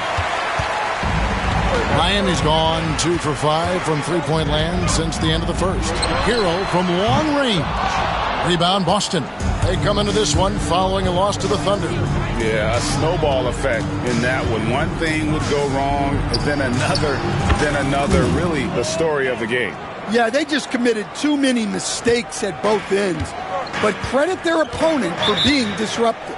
And timeout is called by Eric Spoelstra. He's ready to talk things through with the team. Stan, you talk about a stacked roster. It's hard to find many weaknesses for the Celtics. Yeah, Kevin, there's a reason the Executive of the Year award went to Boston's front office last season. The Celtics are built right, and they're built to last. Looking at who's out there now for the Celtics. Walsh is checked in, and Derek White subbed in for Jason Tatum. Well, when Hero gets his offense going, he holds nothing back. He just keeps pouring it on. Boston's got 2/3 of their three-pointers to fall tonight. They're 6 of 9 overall. Crafty move. Here's Cruz. That's in for his 5th make of the night. Now shooting at a 50% clip, 5 for 10. Well, he got off to a slow start, but now in the second, he seems to be finding his rhythm. Hero from long range. It's rebounded by Walsh. Boston's gotten out from three-point land in the second quarter, going 4 of 5 from downtown. Here's Cruz. That's no good. That miss makes him 5 for 11 from the field. Holiday against Hero. In the corner, it's Wiggins. Knocks down the 3-ball. And the Heat lead by 1. We've seen the lead change hands quite a bit in this one. And guys, I think each team knows they can win this game. Just a matter who can catch that momentum. So that'll be it for the first half. Fairly even battle underway in this one. It's the Heat up by 1. And we'll be back right after halftime for the start of the third quarter. We'll see you in a bit.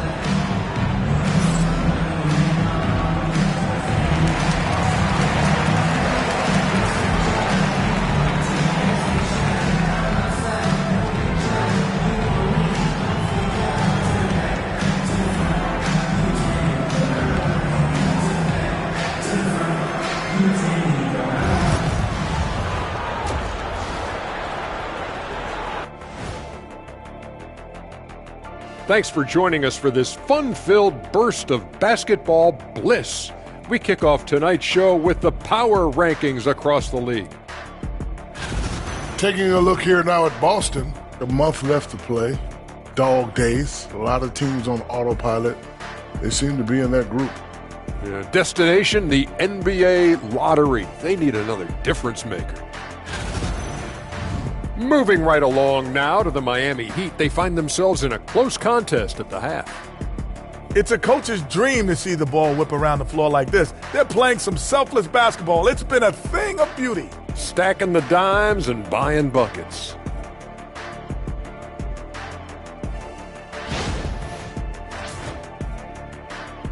And that'll do it for halftime.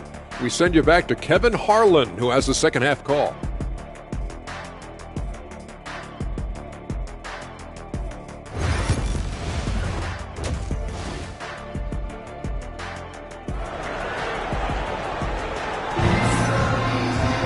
Second half of basketball upon us. We may be in for an exciting finish based on how close of a game it's been so far. You know, guys, Jason Tatum has really been making it happen. Yeah, it's been a great performance from him, really staying focused on quality shots. Yeah, he's found his spots, been patient with his shot selection, and it's paid off for himself and the team. They've got Clint Capella. Kyle Anderson is out there with Andrew Wiggins. Then there's Alec Burks. And it's Hero in at the point. So that's who Eric Spoelstra starts the second half with. Here's Primetime. He's covered by Hero. And out of bounds as the Heat gain possession.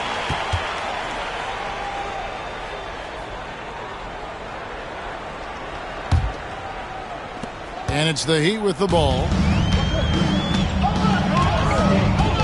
Now Burks. Pass to Hero. That one drops for him. Hero's got the first basket of the third quarter for Miami. Oh, and the touch on the interior. Hero can hit jumpers as well as capitalize in close. Here's Primetime. He's got 11. Rebounded by Capella. Capella's got 5 rebounds tonight. Left side Anderson. Wiggins passes to Burks. Horford with the rebound. Yeah, you expect him to make those. Good look. Just couldn't find the mark. And the unselfishness there by Horford. You know, he sees a better opportunity and finds his teammate. And Anderson kicks to Wiggins. Heat moving the ball around. And Hero the bucket on the assist by Wiggins. Hero's got 16. Well, he's a reason why they're winning right now. He's been efficient offensively, and his confidence continues to grow. Now a timeout called by Boston.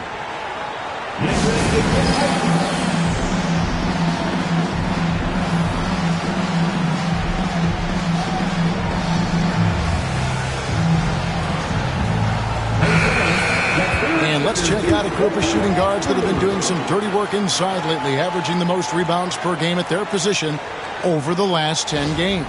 Fifth on the list, Derek White.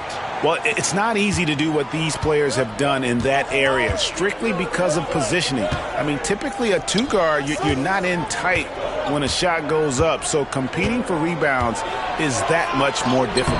And you have to credit the two guards who are willing to come back and mix it up for a rebound. That attitude catches on for the entire team. And Dwayne Wade is the first Heat player to be honored with a statue. And Greg, that's pretty significant for a very successful franchise. And Kevin, well-deserved, right? D-Wade, the best player in franchise history. He helped bring 3 championships to the city, plus he's already got a street named after him. Here's Cruz with the drive. Good, and it's Tatum picking up the assist. Now that's 17 points for Primetime. And here's Hero. He'll bring it up for the Heat. It's a 1-point game. No good with the triple. Well, you can tell he thinks he should have had that one. Even harder on him when he's got a good look like that and it doesn't go down. Cruz the pass to White. Here's Walsh. The 3 from Tatum. It's hauled in by Clint Capella. Capella's got 6 rebounds now in the game. And gotta like what they've been doing down low in the post. The Celtics have gone 3 of 5 to start the second half, developing a nice rhythm out there. Here's Primetime. He's got 17.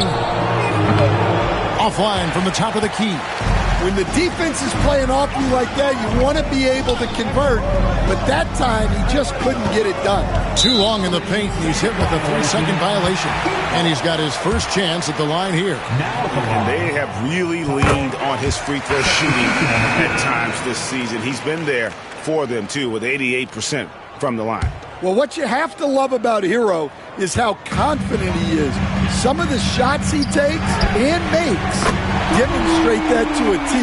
Here's what Miami's going with right now. Ware's checked in, and Tavian Mitchell subbed in for Alec Burks. Here's Primetime, offered by Mitchell, and it's Primetime missing. Mitchell against White. Here's Ware. Off target from 3-point range. Celtics trail by 5. And one of the most respected players in the NBA is Drew Holiday. Yeah, Kevin, he's a 3-time Teammate of the Year award winner. He's also a Sportsmanship Award winner. He is a pro's pro. Just 5 on the clock. And it's Primetime missing. The Heat leading by 5. There's 49 seconds left in the third. Shots good by Hero. Well, what a quarter he's had. You can tell he's in the flow. They should be looking for him every possession. Pass to Primetime.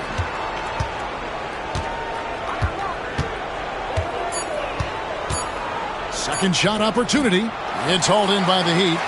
Well, this hasn't been his quarter so far. He's really struggling to get going. Mitchell dishes to Capella. Outside, Hero. Shoots the three. Good on the triple. Hero's got the lead up to 10 now for Miami. Well, we know Hero is more than capable of hitting those. He's got limitless range. Here's Cruz. And again, unable to change momentum here. And as we end the third quarter, a double-digit deficit will make it tough to come back. Heat lead by 10. We'll be back shortly live from Miami Arena.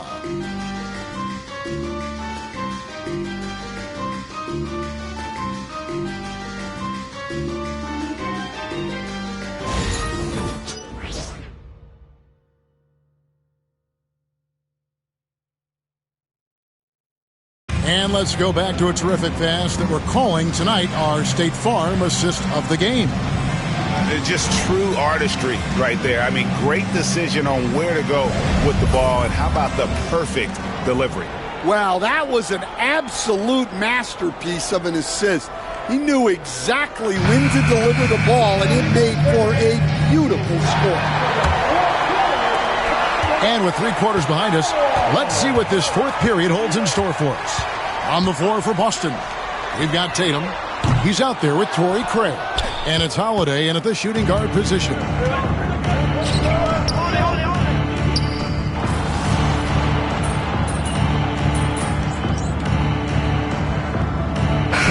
Yes, he's checked in for Miami. Cruz, he's checked in for the Celtics. Turn this around, kid.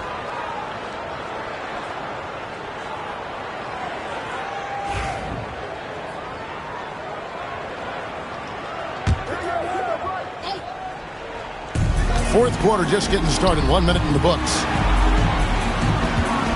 Here's Mitchell. He hits it from 9. And the Heat lead by 11. Stan, isn't it terrific? We're seeing these great stars in the NBA extending their careers more than ever before. We certainly are, Kevin, and it's great for the league. The league keeps getting younger, though. These guys come into the league earlier. But I think what players have learned, it's not even just the basketball part. It's the strength and conditioning. It's the nutrition. They've taken care of themselves better, and that allows them to last longer. And the basket by Rozier. Yeah, those are starting to add up, guys. Of their last 5 baskets, 3 have been tripled. Cruz, the pass to Pritchard. Here's Primetime. Rozier defending. Just 5 to shoot. Shoots from 14. And it's Primetime missing. That's a shot he's got to hit. You don't get many looks better from that range. Fair, and a beautiful feed leads to a monster jam. And once Rozier spots that hole in the defense, he just doesn't hesitate. Just sends the ball to an open shooter. The Celtics call time. And the Heat going with the whole new group on the floor. Celtics making a switch here. Here's Primetime. He's covered by Hero. Fires from the wing. Shot is good, and the Heat's lead is cut down to just 12 points with the basket from Cruz. And here's Hero. He'll bring it up for the Miami Heat. Fires the 3. Rebound Boston. Tatum's got 5 rebounds tonight. Here's Walsh. And that one clearly a foul. Gets the whistle, and 2 shots coming up. It's going to be on Andrew Wiggins. First team foul. And a chance to catch up on some numbers here. Scoring breakdown for the Heat. Well, they've been hitting threes at a high clip, and the defense hasn't done enough to challenge them at the line. They need to close out and run them off the 3. Another place they've had the upper hand tonight is in transition. They've gotten a bunch of their points off the fast break.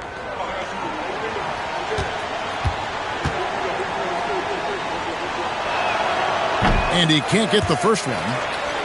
And, Greg, everyone loves talking trades. Future first-round picks have been moved quite a bit of late, and that's been kind of interesting.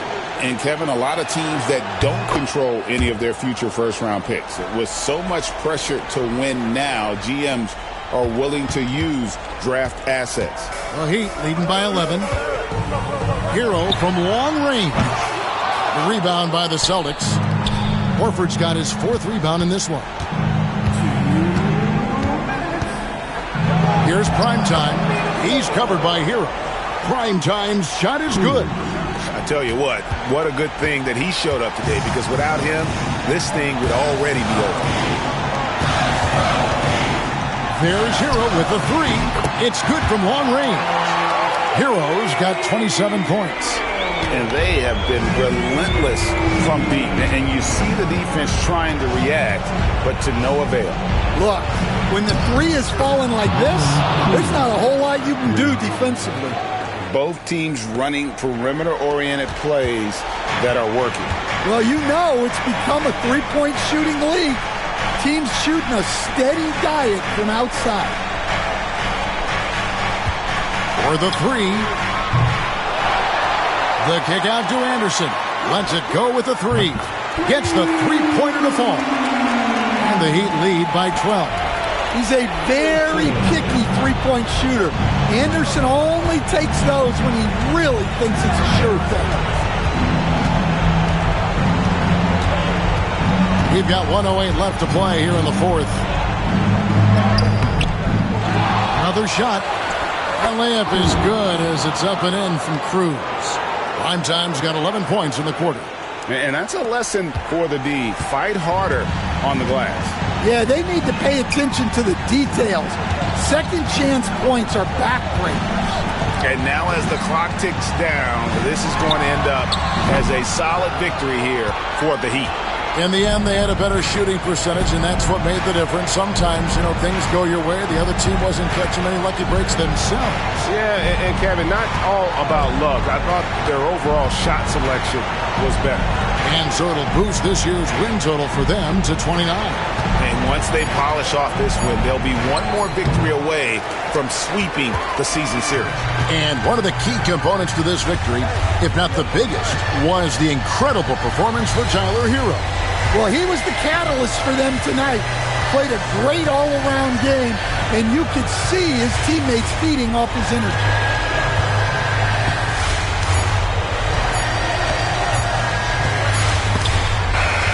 And so Miami takes this one by a big margin. Some good moments throughout this one, but they had the clear advantage down the stretch. Yeah, I love the way they executed on both ends of the floor, completely under control for the vast majority of the game. And whenever there was a misstep, they just didn't allow it to fester, and that's why they're going to walk away with the win. And that'll wrap it up, folks. For Stan Van Gundy, Greg Anthony, and David Aldridge, this is Kevin Harlan. Thanks for being with us tonight on 2K Sports. So long, everyone.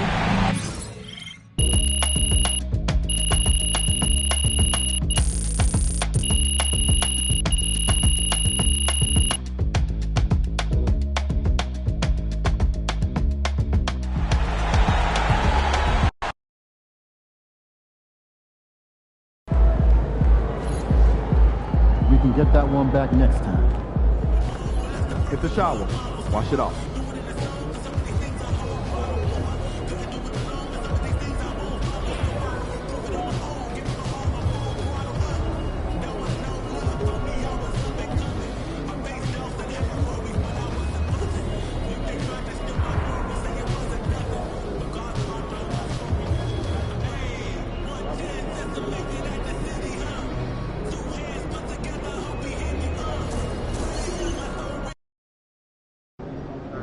A lot of our fans in the house tonight. Should be a fun one. These are the games you have to win to be taken seriously.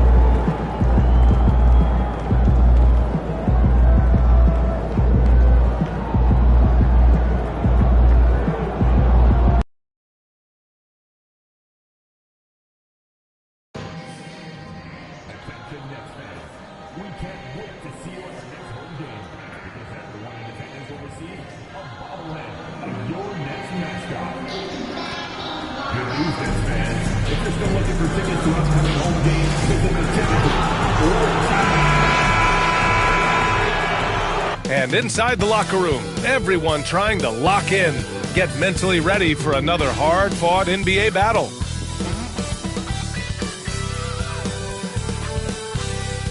Greetings, everyone. Welcome to 2K Sports and another exciting edition of NBA Ball.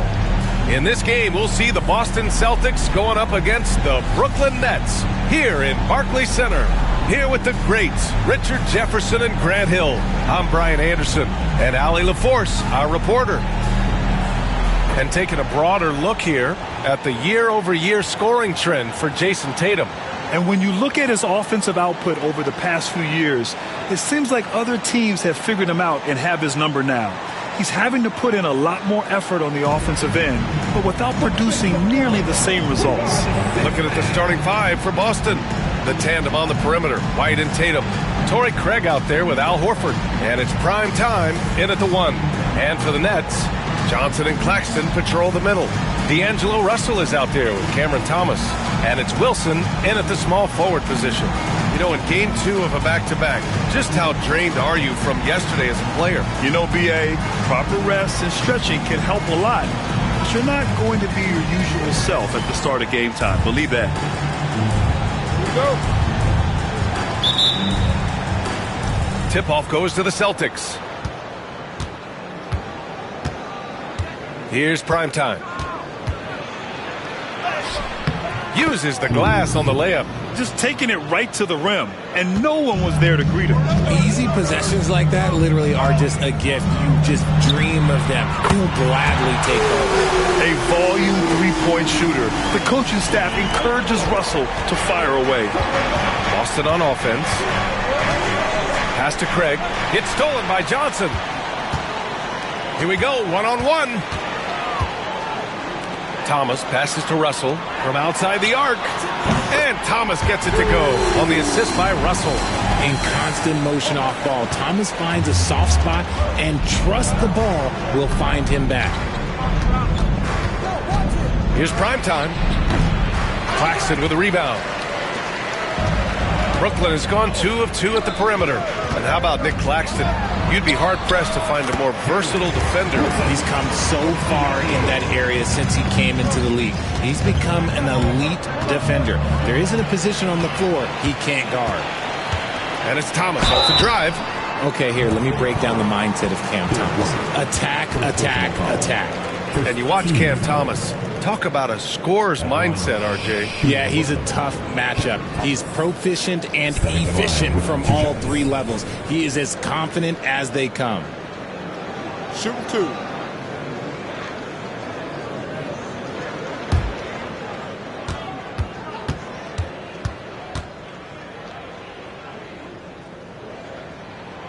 Free throw good. Thomas. Well, you look at Cam Thomas, Grant. Do you think he has the potential to be a star in this league? Well, you know, it's tough to say, B.A. He has a lot of talent, especially as a scorer. I think he has to keep evolving other parts of his game if he wants to become a full-fledged star.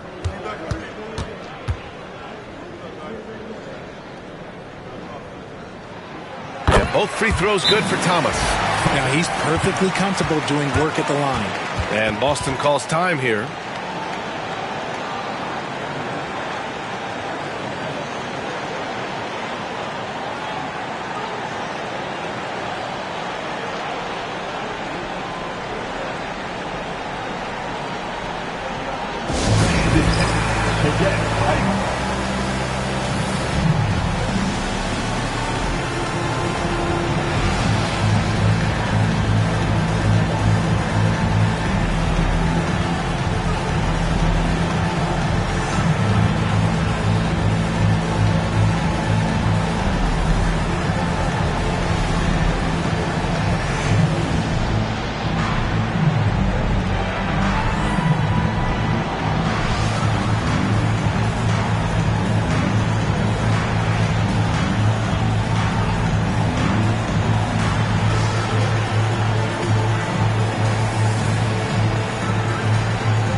They're having a hard time stopping this run. And B.A., you can't afford to keep coming up empty. Pass to Craig. And just around a minute and a half into this first quarter. And Prime Time gets it to go. Oh, come on. Just add vision to his perfect skill set. Like when he's dropping dimes like that, like Jason Tatum is a problem. That one goes. Count it. Russell's got his second bucket on the night. Wow, now this is how you want to start your games. Flawless shooting so far. Here in the first quarter with about 2 minutes gone by. Prime Time can't get it to go. Everything right except the finish. Have to keep focused all the way through the play. Horford with the block. Still a tremendous player. Al Horford using that experience. Here's Prime Time. Last game, he had 28 points.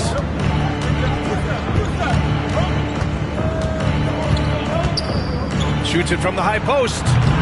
And he gets it to go off the front iron. Prime Time's got 7. Starting to find his rhythm. He's cooking, and he knows it. Yeah, when he gets engaged this early in the game, it's bad news for the defense. He can roll this start throughout the rest of the game. And let's send it over to Allie LaForce. Thanks, guys. Both Prime Time and their last time out against the Heat got the job done. He scored 28 points and drilled a few from outside the arc, helping open up the floor. His performance really stands out in what's been a challenging season for this team. Back to you. Great work. Thanks for that. And there's always the chance of a carryover effect into tonight's game. I wouldn't put it past him, but it's tough to have back-to-back performances like that. And his teammates shouldn't be relying on him to do that either. They need him to be ready to step it up. Here's Prime Time. 9 points in the game. Just 5 to shoot. Rebounded by Johnson. Really thought he had this one, and the defense, they were giving it to him. And again, it's the Nets missing. That was a good look for him from mid-range, but just couldn't make the defense pay. Hard to find a season in his career where Horford didn't make an impact, RJ. One way or another, he's going to help his team win. Still out there doing it and doing it at a high level. He's kind of an ageless wonder. Boston shooting their first free throws of the game.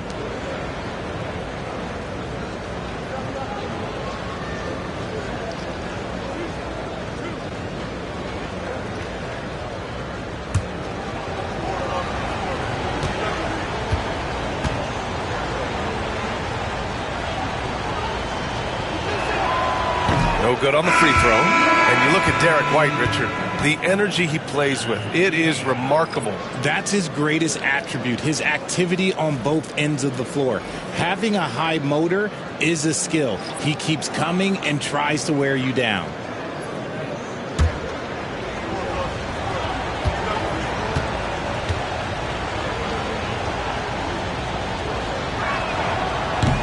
And the second free throw is good. And we're just over 3.5 minutes into this first quarter. And Jordi Fernandez calls timeout. And we might see some changes. Coach potentially looking to adjust.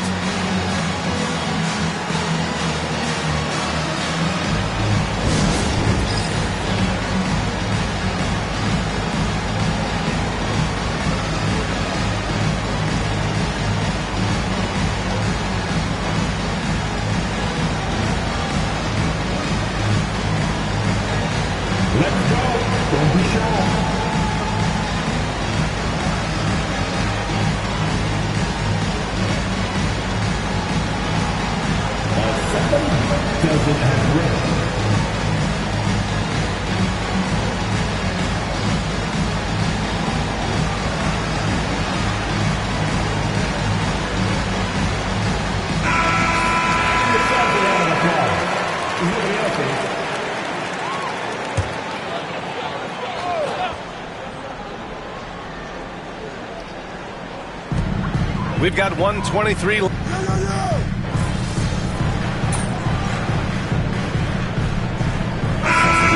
He's checked in for Brooklyn. Turn this around, kid.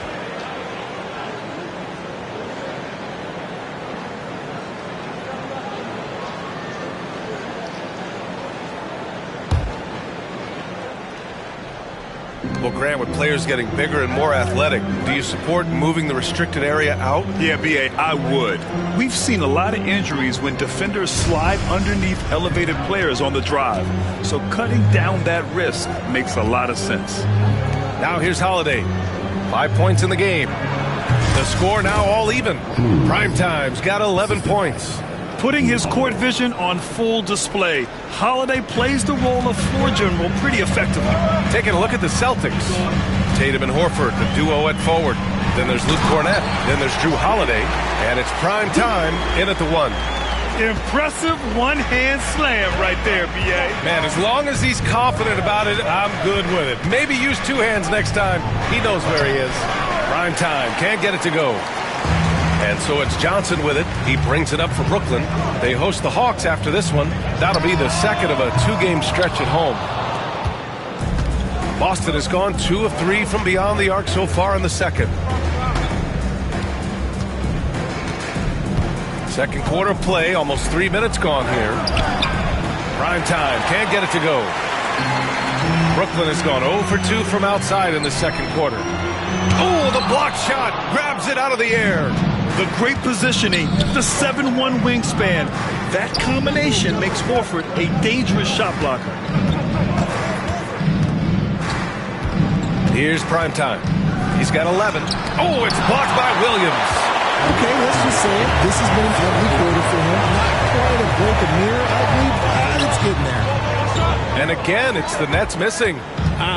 Some people could say to think of more of drowning. Just can't seem to find his confidence. Yeah, such a gritty player. Holiday fights for 2 there inside. Pass to Watford. Melton with the ball. He's covered by Holiday. Williams passes to Johnson. Knocks down the long J. 9 points in the game. Too much space on the perimeter. There needs to be a little more energy from the defense. Here's prime time, covered by Johnson. And prime time gets it to go. Obviously, this guy has a talent for scoring, able to problem solve for whatever the defense tosses at him. And Jordi Fernandez calls timeout. He'll take the opportunity to regroup.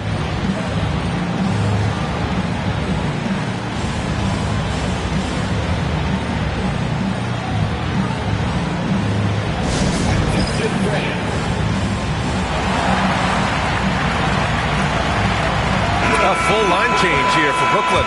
Craig is checked in for Boston. Derek White comes in for Jason Tatum.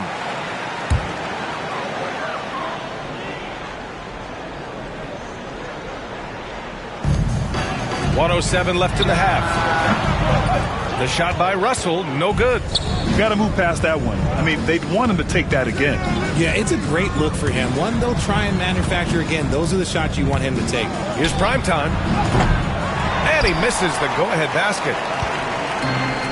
Brooklyn's gone 1 for 3 from downtown here in the second.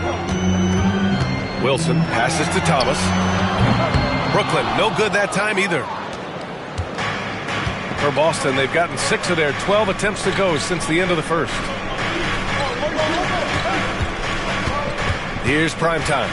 13 points in the game. And that one's good. Well, the defense allowed that one. He had a clear path to the cup. Thomas up top. He's covered by Holiday. Pass to Russell. Takes a 3. It's hauled in by White. Holiday with the ball. 7 points in the game. The floater. No good that time. Look, the defense was locked in on him there. They know how dangerous he can be, and they guarded him perfectly. And the first half comes to an end. We've got a close game going here. Boston out in front, up 1. And don't go away. After the break, we'll see you right back here for the start of quarter number 3.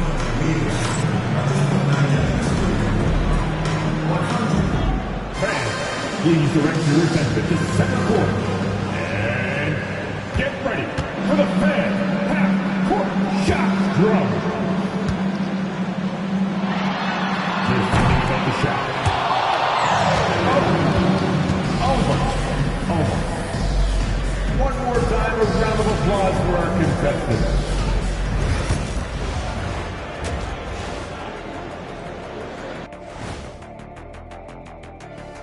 Hey folks, we'll get things going here with a look at the injuries this team is battling.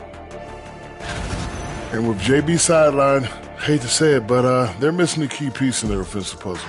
You know, terrific on the drive. His jumper is better than yours, Kenny. He does have a nice jumper. Better than mine? I don't know about that. They're just going to miss him. And as we review this first half for the Celtics, still anybody's game. Their work on the glass has been superb tonight. Chasing down every miss there, Ernie. That's their mindset. Yeah, you can tell it was a focal point of their game plan coming in, and they've made good on that. Appreciate you joining us. It's been our distinct pleasure, and I mean that. Let's now take you back over to the third quarter with Brian Anderson.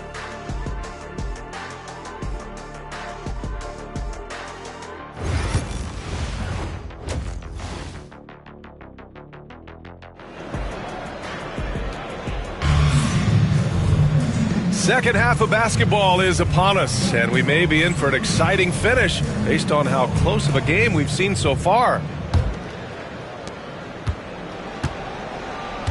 Johnson and Claxton patrol the middle.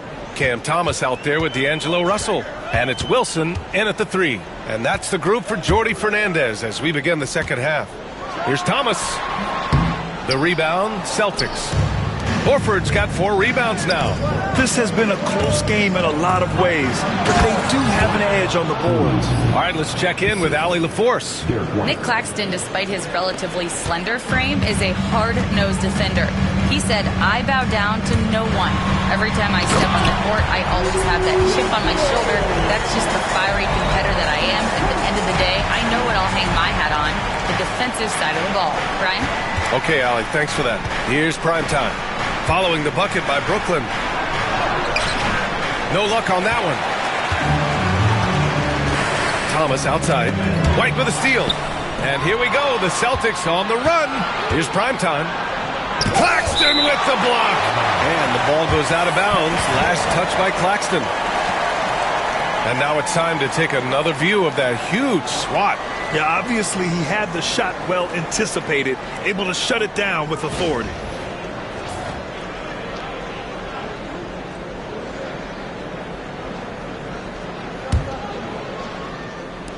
A little over a minute gone here in the second half. Prime time. This isn't how they wanted to start the second half. Only 1 of 4. Off target on the 15-footer. Outside Russell. This one for 3. Boston pulls it in. Yeah, that's a shame because I'm not sure the defense will let him get a shot that good again very soon. And the Celtics call time here. And as the coaches draw up their strategies, the players staying hydrated with some Gatorade. That's key to keeping them at their best all the way up to the buzzer. It really is. And every one of those players knows it. They're all making sure to stay hydrated. It's impossible to play your A game if you're not getting enough to drink, especially towards the end of games when the physical toll of a long contest really starts to add up.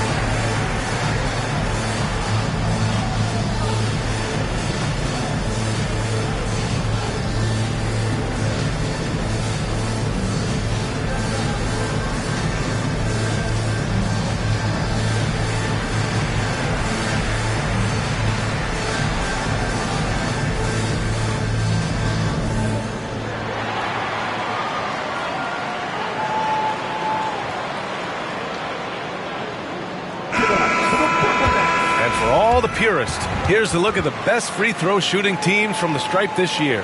4th, the Nets. And this is a team that knocks down their free throws at an elite rate. Whoever they go up against should always try to avoid fouling them at all costs. And the Celtics call time here.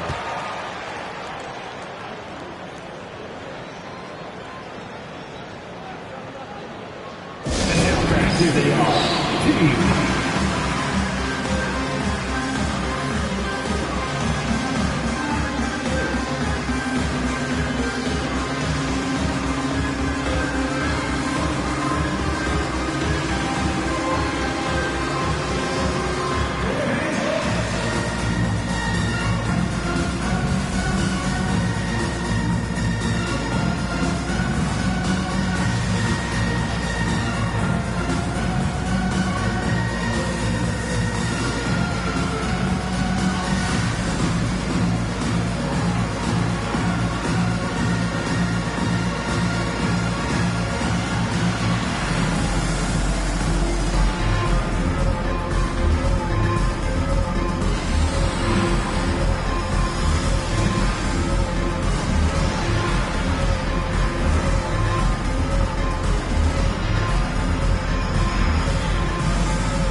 the calm before the storm.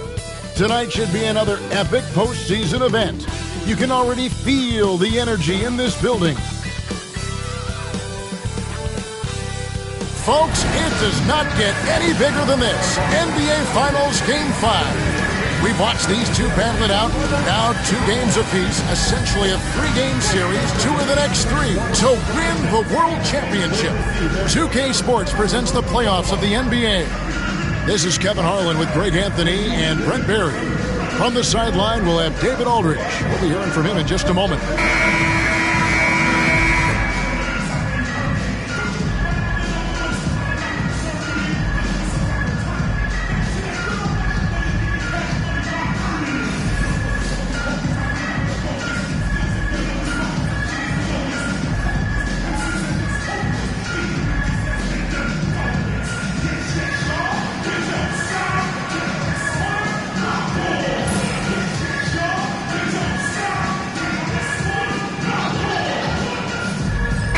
The talk, Greg, leading up to this one has been about the impact of the backcourt. And that's where it all starts. When you have a confident and competent backcourt, it just opens up a lot of things for you offensively. Now, here's George. Williams looking over the floor. 6 on the shot clock. And it's Hartenstein in the corner. Off the mark there with the 3-point shot. And I think that one could have easily have fallen for him. Neesmith, the pass to Nemo. Indiana moving the ball. Pass to Siakam. Oh, good on the 3. And I thought that was going to drop. It looked good from here. Outside, Dort.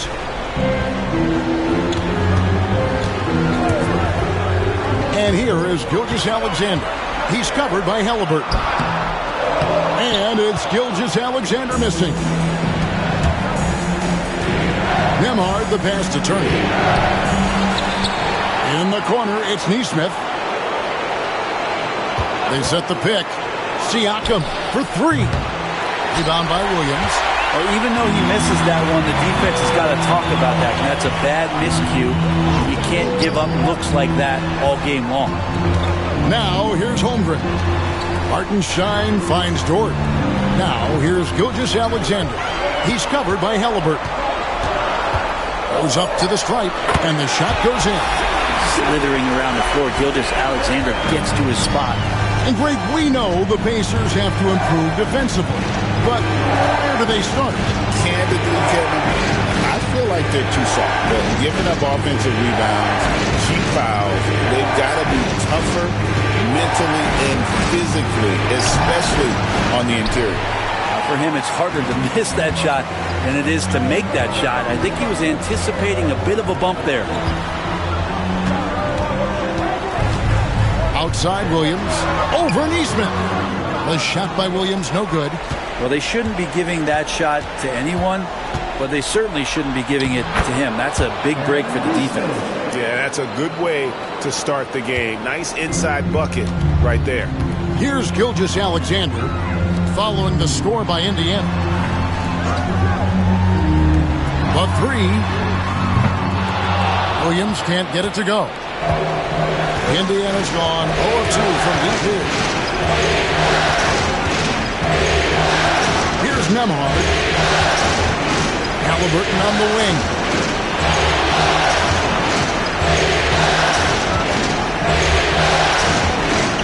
To Nembhard. It's over Dort. No luck that time in the shot that would have put them on top. A moment now to hear from our sideline reporter, Hall of Famer David Aldridge. David. Thanks very much. I was able to talk with Mark Daigneault for a minute. I asked him about the challenge of facing Miles Turner. He said this guy is a problem for our offense. Miles is an incredible shot blocker. You have to know where he is on the floor at all times. Now, we don't normally hear a coach talk about somebody's defense first, but Turner is that guy. Thank you, David. Here's Turner after the made shot from Shai Gilgeous-Alexander. Unloads from 9. Turner passes to Nesmith. Three-pointer, and the three ball is good. Nesmith has got 5 points so far. And that's exactly what he's looking for, draining the triple. Now, Gilgeous-Alexander. It's rebounded by Nesmith. Halliburton against Gilgeous-Alexander. It's Nembhard on the wing. Nothing on the board. Off with the layup. For Oklahoma City, they've gone just 2 of 7 so far. A little bit of a slow start for them. Holmgren the pass to Gilgeous-Alexander. Shoots over Nembhard. Hits some rim on the way in, and the bucket's good. Gilgeous-Alexander's got his 3rd basket of the night. And so it's Rick Carlisle here calling timeout. He wants to check in with his team and regroup.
Group in here for the Thunder. Williams is checked in for Hartenstein. Aaron Wiggins comes in for Holmgren. Wallace is checked in for George. And it's Alex Caruso in for Gilgeous-Alexander. So an entirely new group in now for Indiana. Toppin, he's checked in for Miles Turner. Benedict Mathurin comes in for Aaron Nesmith. Shepard's checked in for Andrew Nembhard. And it's T.J. McConnell in for Halliburton. Now, here's McConnell. We've got 1:08 left to play here in the first. He is looking for Siakam and finds him. Back to McConnell. 5 on the clock. Tapping a screen on Caruso. Here's McConnell. And once again off the mark by Indiana. And so it's Williams who brings it up for the Thunder. They'd like to continue the success they had on Friday night here. Yeah, and with most of the arena against them, they just banded together and trusted one another to make the right throw. Yeah, and in that game, it turned into a massive scoring night. It wasn't so much about the game plan as it was establishing early confidence to get that win. McConnell finds Mathurin. 24 seconds left in the first. Toppin sends a screen for Mathurin. From 13, Thunder with the rebound. Outside Williams. Wallace outside. Caruso looking for an opening. Over Mathurin. And so the first quarter is in the books. Thunder lead by 4. Stay with us as we get set to bring you the second quarter right after this.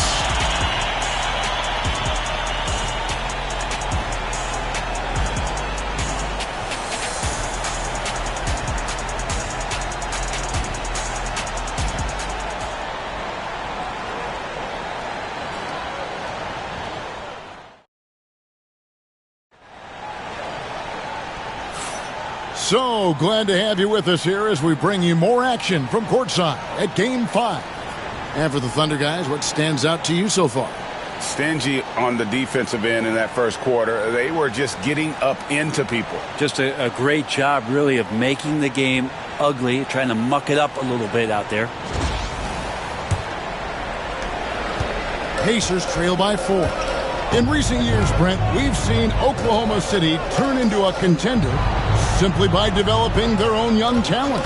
Yep, blocks on sticks, on bricks, on blocks, and that's what they've done. They have not signed a free agent, big-name guy. They built from within.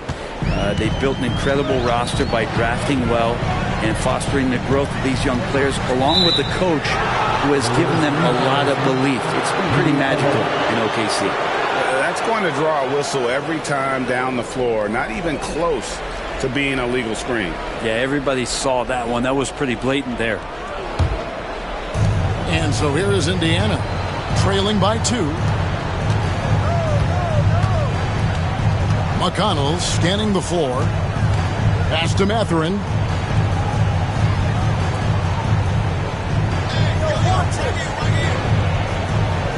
Five to shoot. Here's the 3. Good on the three-point shot. Mathurin's got 5 points now this quarter. Such a critical part of how their offense is going to flow. Things are only working when he seems to be on the floor. Gilgeous-Alexander can't get it to go. Mathurin against Wallace. Halliburton passes to Mathurin. Up to the right wing. Walker is screened on Gilgeous-Alexander. And finished off by Walker. When Jarris Walker stuffs it, we feel those bucks over here. And with an update from the sidelines, let's check in with David Aldridge. Hey, Kevin, the Thunder are young, but they figured out how to win. Defensive ace Lou Dort talked about their chemistry. He said nobody cries about shot selection or anything like that. We know what each player can do. We just really want to see the team win and succeed. Kevin, you see that. Don't you, David? Every game pulling in the right direction. That's how you shoot a floater. Halliburton showcasing the soft touch. Now here's Wallace. Lets it go from deep. Off the mark. His first miss of the game. 1 for 2. Mathurin passes to McConnell. Outside Mathurin. Pass to Toppin. And here's McConnell. Still scoreless. And off the front iron, and in it goes. McConnell's got the lead up to 5 now for the Pacers. We're just over 2.5 minutes into the second quarter. Here's Gilgeous-Alexander. It's rebounded by Tyrese Halliburton. Pass to Mathurin. Cause my mama need that bill money, my son needs some milk. You with me, no joke, no. All I know is when it come to me,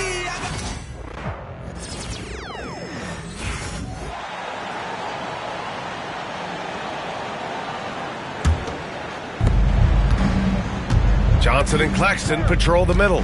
D'Angelo Russell is out there with Cameron Thomas. And it's Wilson in at the 3. So that's the lineup for Brooklyn. Now here's White. Checking his stats, he's scoring around 9.5 points per game. Well, Grant, with all the parity and competition in the league today, there's still those teams piling up losses. Yeah, B.A., and with teams like the Thunder excelling, it's almost like youth is no longer an excuse, but some rebuilds take longer than others. Let's check in with our reporter, Allie LaForce. Thanks, guys. Both Primetime and their last time out against the Heat had a huge game. He scored 28 points and knocked down his share of three-pointers. That was a factor, too. He stepped up his game tonight, and you could tell his teammates loved seeing him go to work. Guys? Okay, sounds good. We'll see if today is more of the same. He has to be excited by the challenge. Oh, he should be. I mean, he's feeling good. He's playing good, so I know he's ready. No doubt. He is locked in, so seems so comfortable with where his game is at. Boy, has he been fun to watch. Here's primetime. 19 points in the game. Count it. Primetime's got 21. Soft defense. I mean, they've given up 10 of the last 12 points inside. Here's Russell. And then Russell with the dunk. Oh, man, how good is he at turning on the Jets and getting to that next level? D'Angelo Russell, fearless, driving on the interior. Here's primetime. He's got 21. Second half of play, and we're 3 minutes into the third here. Can't connect from short range. Wilson passes to Thomas. It's Thomas on the wing. And unable to get the go-ahead bucket there. Well, if you don't overthink it, what Cam Thomas does on offense is very impressive at his age, Doris. I think, B.A., what you love about Cam Thomas is he is fearless. He doesn't concern himself with efficiency. His mindset is, I'm going to score, and if I've missed the last 10, it doesn't matter. This next one's going in. Russell, that's good. I'll tell you, he's been much better in the second half. He's taking smarter shots. He's looking more comfortable. And guess what? He's in a groove. Here's primetime. Give him 23. It doesn't go for him.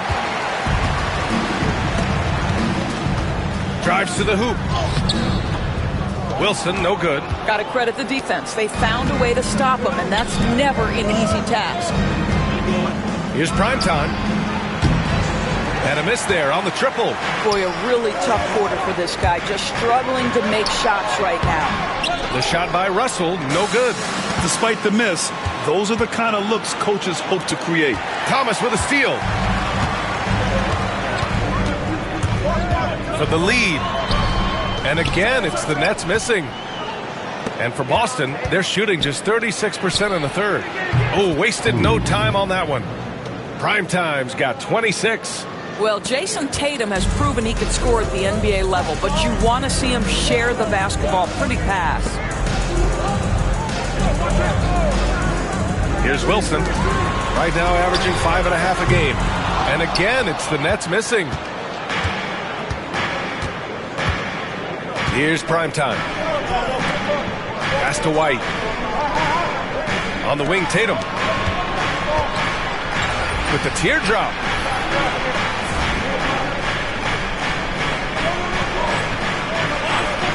Here's primetime. And the shot is good on the assist by Tatum. And now a 5-point Celtic lead.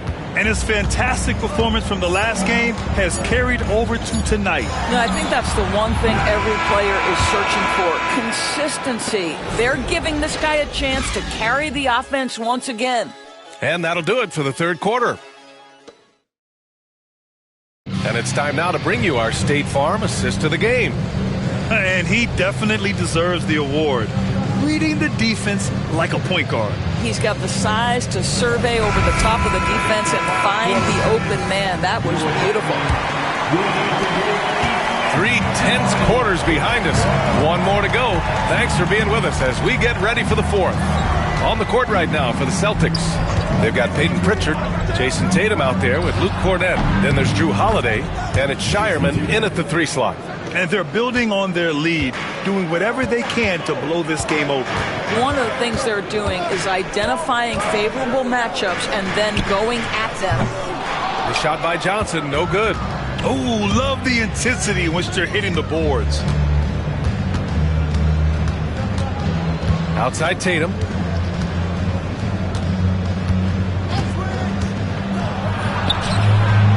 Brooklyn with the board. Sharp's got 4 rebounds in the game. Nets trail by 7. Pass to Melton. Back to Johnson. Now Watford. And he got the whistle on the way up. So he'll be headed to the line for a pair.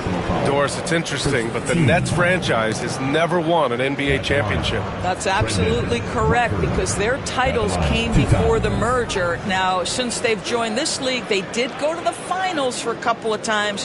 Had Jason Kidd, who was the driver of success, but no championship in this modern era. The first free throw is good, and the Nets making a change here. Whitehead's checked in.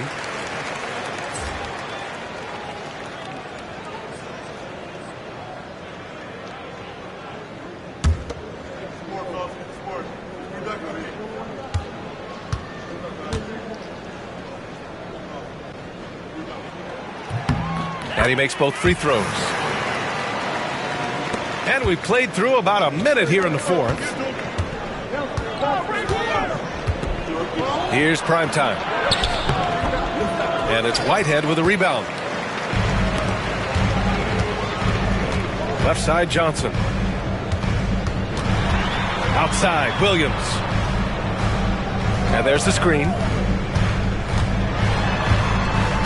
Pass to Whitehead. 6 to shoot. Buries it from 3. That's a clutch shot by a big-time shooter. And where's the D? Here's prime time. That one falls. Nice feed that time from Holiday. Holiday's got 3 assists now in this one. He's carried much of the scoring load tonight. And with the win in reach, don't expect him to let up. And the timeout called here by Jordi Fernandez. He wants their game plan to be crystal clear at this point.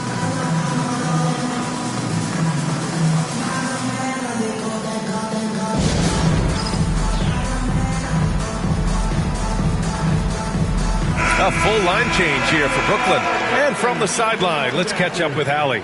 Well, over the break, I listened in on Jordi Fernandez's huddle, and they told the team it's close. We've got a chance if we battle, compete. You can see the players love the message. They looked fired up. We'll see if it works, Brian. And Allie, thanks. Gotta love how they've been crashing the boards, fighting hard for every miss. Prime time, can't get it to go. Listen, we know the mid-range game is in this guy's arsenal, but you wonder, should he have moved it just one pass more? The 3 from Russell. Nails it from beyond the arc. Challenging this D with the 3 ball. That's his second from distance this half, and he also hit one in the first half, too. Here's prime time, guarded by Russell. Prime time, can't get it to go. Brooklyn trailing. Pass to Wilson. To take the lead. Again, Russell missing.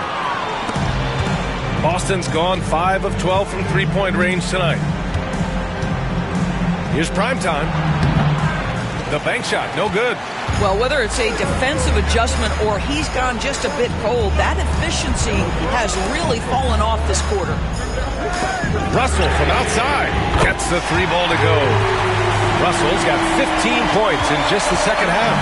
You want D'Angelo Russell taking these shots. This guy is fearless. Here's prime time. Outside White. Pass to prime time.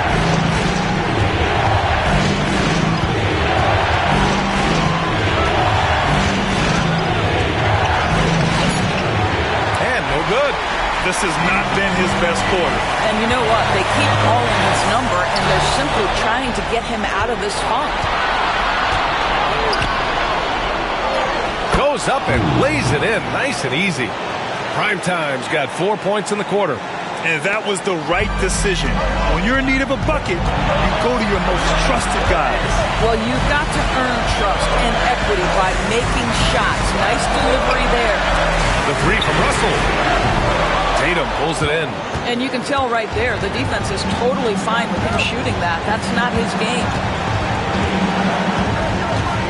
Here's prime time.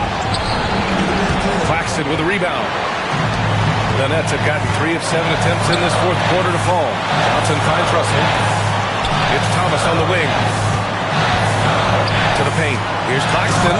Count it! And the stakes were high right there.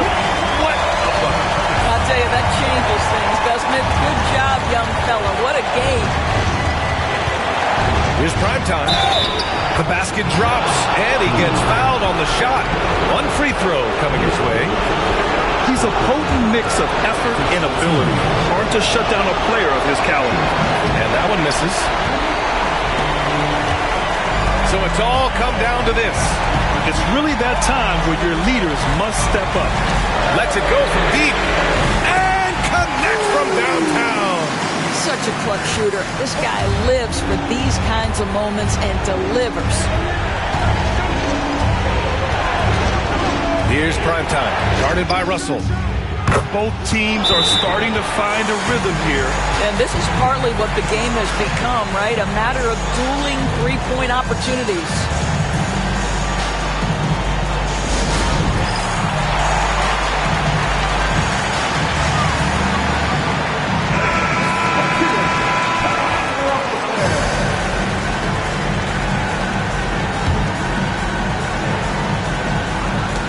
There's 21 seconds left in the game. Russell, he connects! In huge moment, D'Angelo Russell comes through big time. Timeout called, Celtics. All right, thoughts on what coach is going to do here? More than enough time to get a bucket. Well, they've got to be aggressive, guys, because the defense doesn't want to foul here. Now off the inbound. It's in! And tie game! Huge basket right there. And the timeout called here by Jordi Fernandez. There is a lot on the line, and he is determined to make sure everyone's on the same page.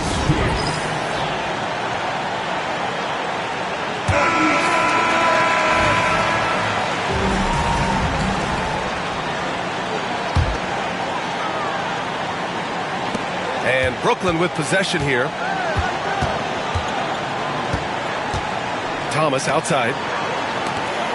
Shoots it from the corner. Can't cash it in. And for him, that's a great look. Expect him to go right back to it if it's available. No doubt. Very good play call, good execution. Sometimes it just doesn't fall. Regulation is ended, and we are headed to overtime. And we'll be back with you shortly.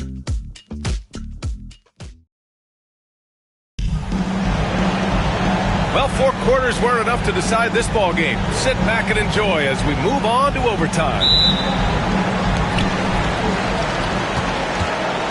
Johnson and Claxton patrol the middle. Cam Thomas out there with D'Angelo Russell. And it's Wilson in at small forward. He is tenacious. Love to watch him battle on the defensive glass. Prime time. And that misses. That would have put him up. Brooklyn shooting 40% so far in this one. Claxton up top. Russell deciding where to go with it. Sends it home from three-point land. Russell's got 25 points in the game. When D'Angelo Russell has that offensive game working, you just want to play through him. Here's primetime, guarded by Russell. And he didn't get quite enough under that one. Listen, that's a shot he can make, but obviously the defense okay letting him shoot it. Fires the three.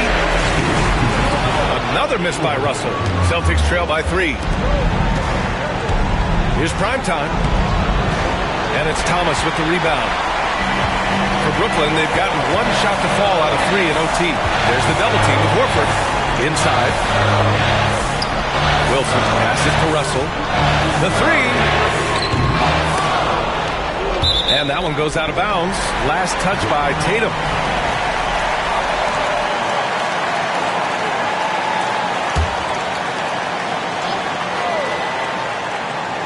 About 90 seconds off the clock at extra time now. White with a steal. Here's primetime.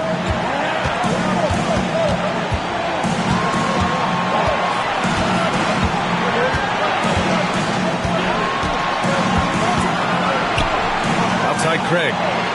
Just 4 to shoot. Late clock. The Celtics got to hurry here. Prime time. Again, the miss by Boston. Listen, offensively, they're very comfortable with him taking that shot. It's a good look under very little pressure. He just can't convert. The Celtics have gotten no shots to fall out of 4 tries here in OT. White, the pass to primetime. Thomas with a steal. White against Russell. Thomas outside. Connects from downtown. And the Nets lead by 6. If ever there was a player who relishes the spotlight and this moment, it is Cam Thomas, folks. And he sinks it. And now they trail by just 4. Well, coaches might discourage that kind of look, but he'll take it anyway. And so they choose to intentionally foul. Personal foul. 15.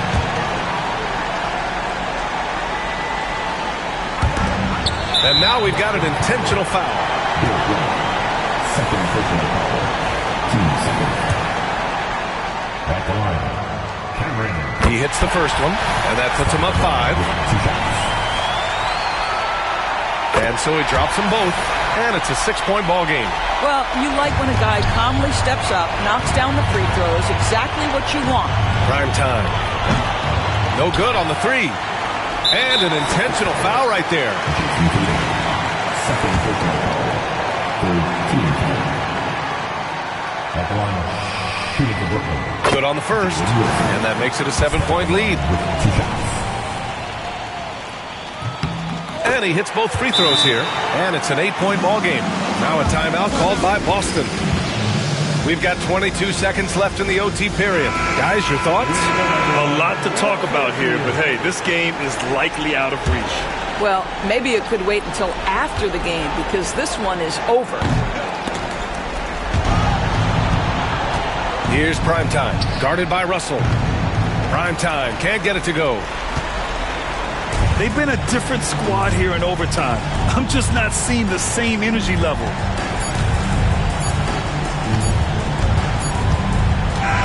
So we see Brooklyn get the win here.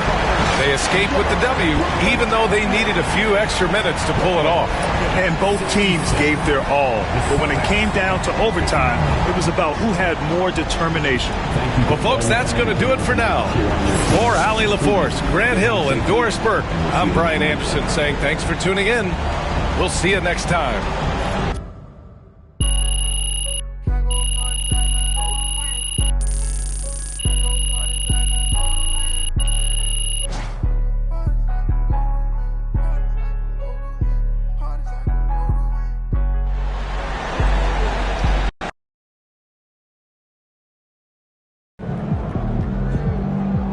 Season's not over. Plenty of time left.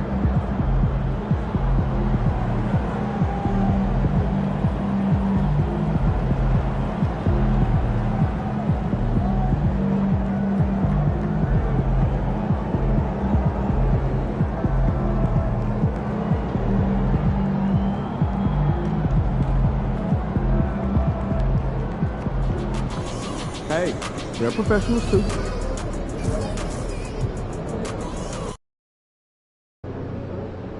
This is anyone's game tonight.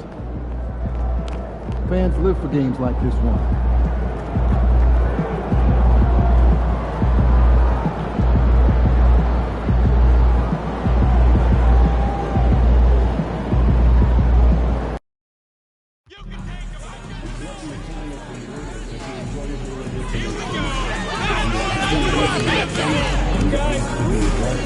Please text the word subject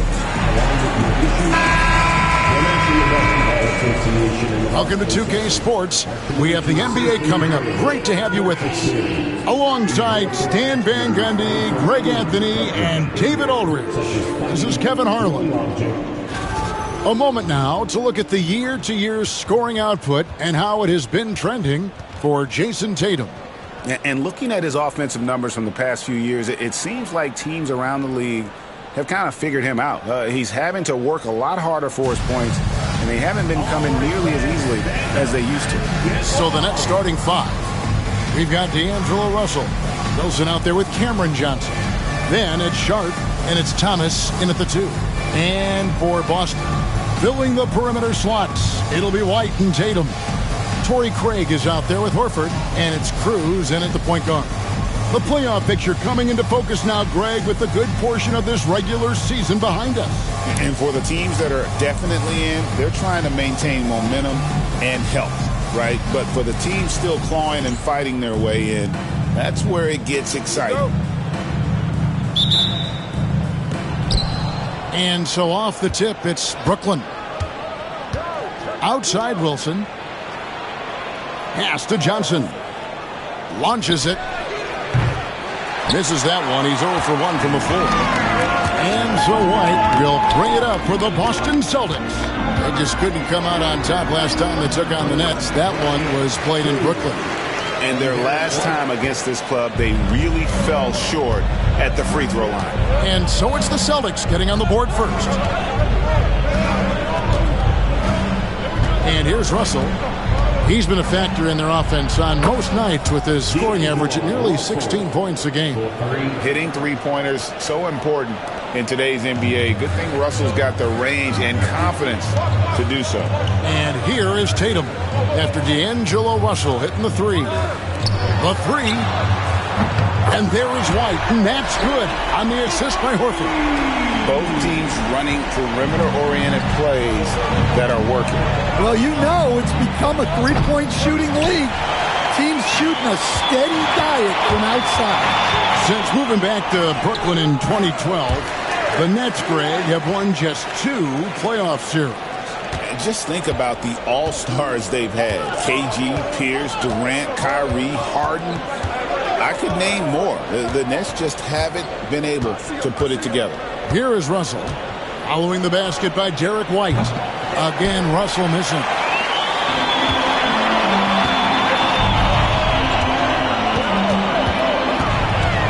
Here's Primetime. He's guarded by Russell. And really, despite that miss, they've had a solid start offensively. Stolen by Tatum. And here comes White, leading the fast break. Here's Primetime. He's guarded by Russell.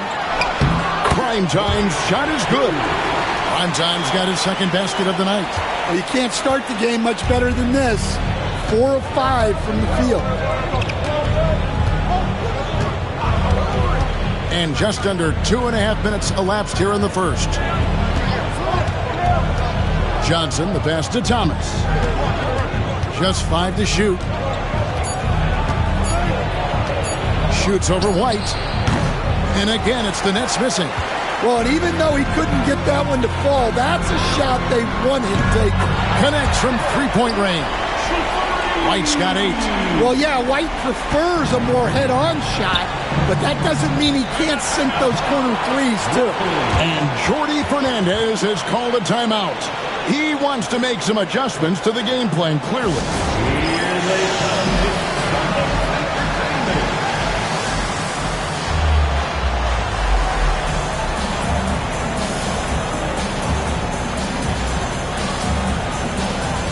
Johnson, he's checked in for the Nets. As we get a break in the action now, let's take a look at the East and how the teams are stacking up. You take a look at the Nets. Right now, they're locked into 3rd place in the conference, looking to get a high seed for the playoffs. And checking out Boston. Quite a few spots down the ladder right now. And, you know, for Boston, they have been one of the major surprises in the NBA this season.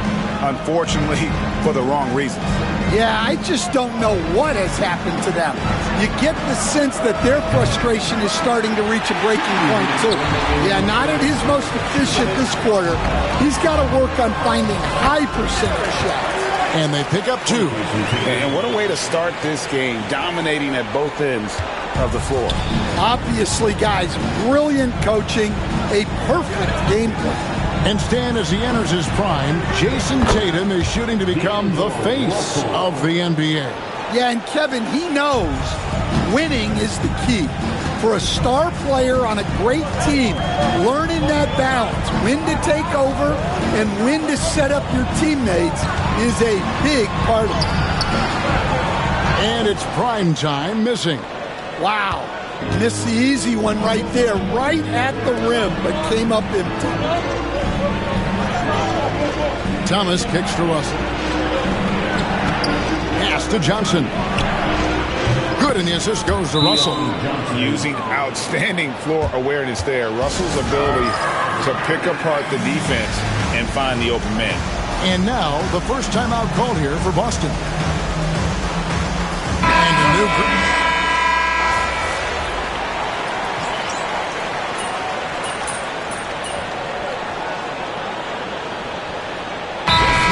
substitutions.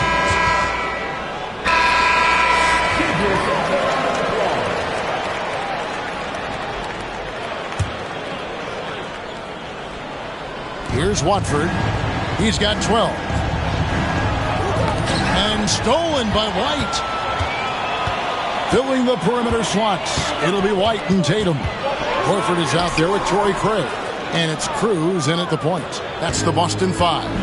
Now here's Thomas after the miss from Cruz. Pass to Watford.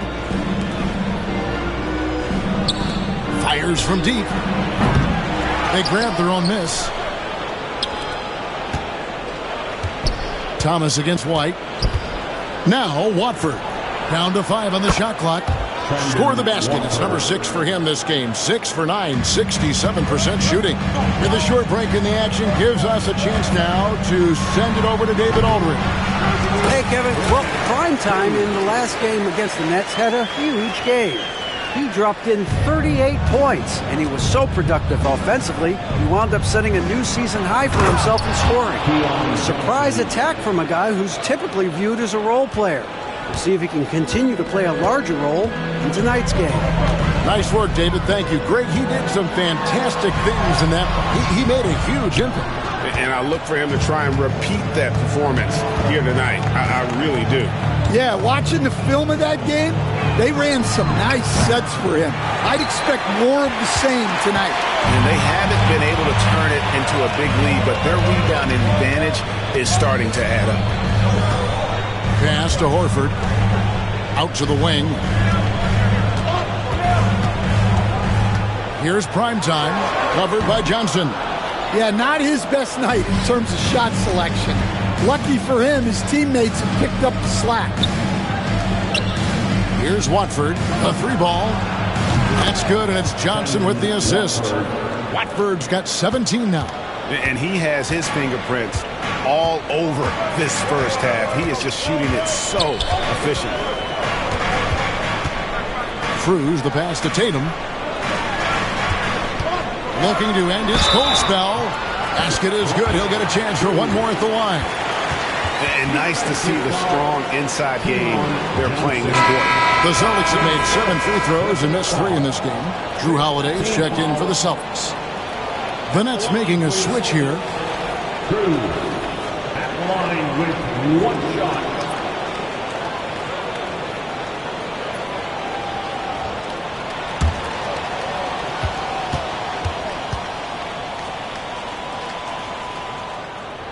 And that one misses. Nets trail by 4. Outside Wilson. Johnson, that's for 2. The rebound by Holiday. And so Holiday will bring it up for Boston. They've led by as many as 11 points. Cruz. Rebound, Brooklyn. They are coming off that win against Atlanta. And the focus was to get stops. All game, they were right up on shooters, and that led to some big-time rejections. Well, they did have some impressive numbers blocking shots, and I like their defensive game plan. Here's Primetime. Performance for Jason Tatum. He has been the story so far for the Boston Celtics. He notched 8 points in the quarter and has that terrific basketball instinct on display. Back to the action in just a minute.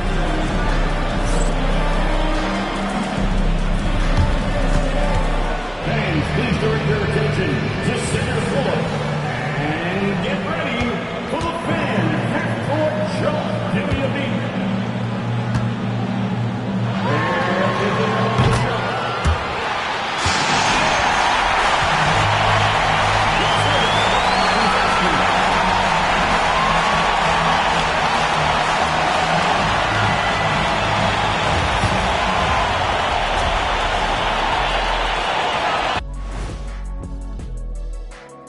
Happy you could join us. First up, let's talk about the players of the week. For the East, Tyrese Maxey. Great to see Maxey get acknowledged, hustling on both ends to be a difference maker. He's talented, but also a self-made dude. And yeah, as they say, he leaves it all out there on the floor every night. Now moving on to the Boston Celtics and the close first half they played. The pace of this game is suiting them well, and it makes sense. After all, they're the ones setting it up. Yeah, that's what you want. Establish the tempo while staying under control. They can run away with this literally.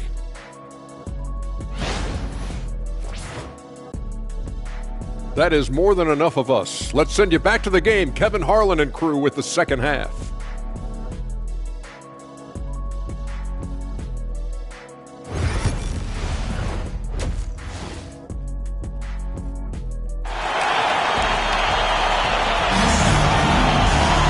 And we've got second half action for you. Thus far, a pretty evenly contested game. We see coaches stand willing to pay fines for complaining about the officiating. I'm having a hard time thinking if you ever did that. Going back in my Rolodex here. Did you? Did you ever do that, Coach?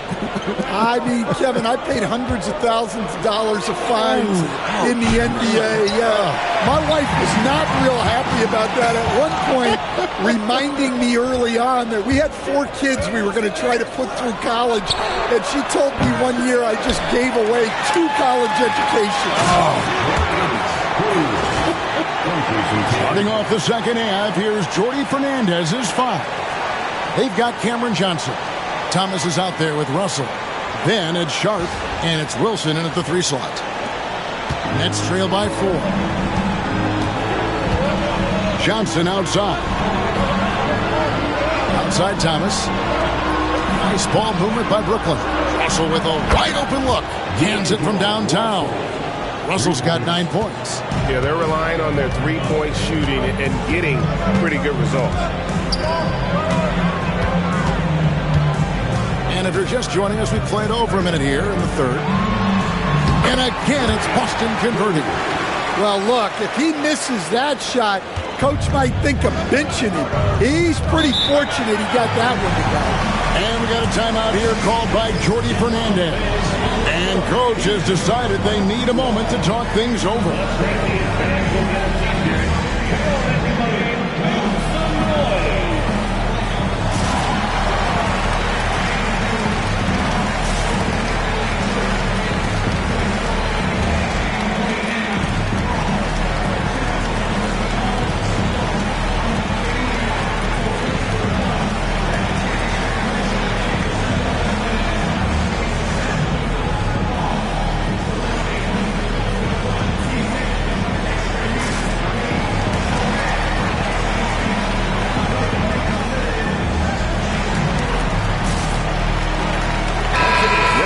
Some numbers for D'Angelo Russell.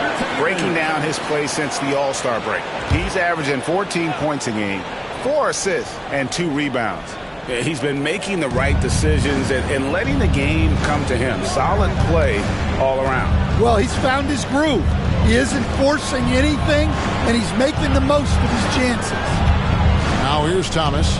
A dependable source of points for his team, averages just under 24 points a game. And it's a defensive 3-second violation.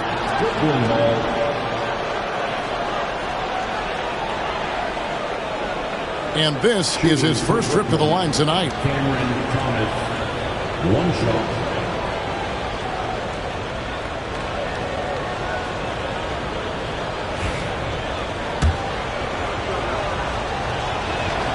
And the technical free throw is good.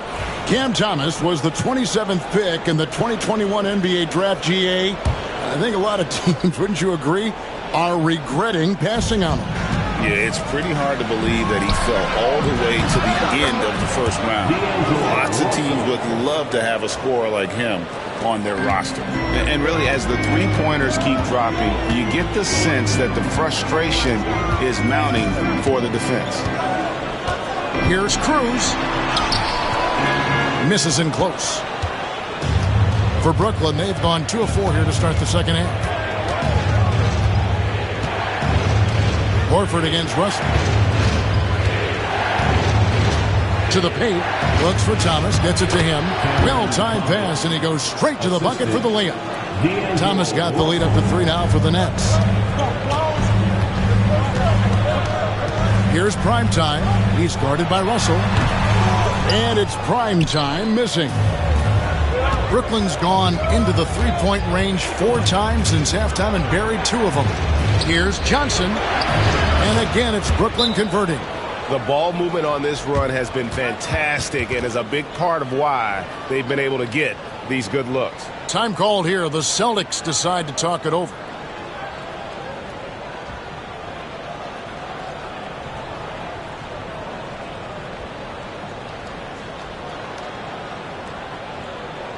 To the floor right now, it's Celtics Entertainment.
Drew Holiday's checked in for Torrey Craig.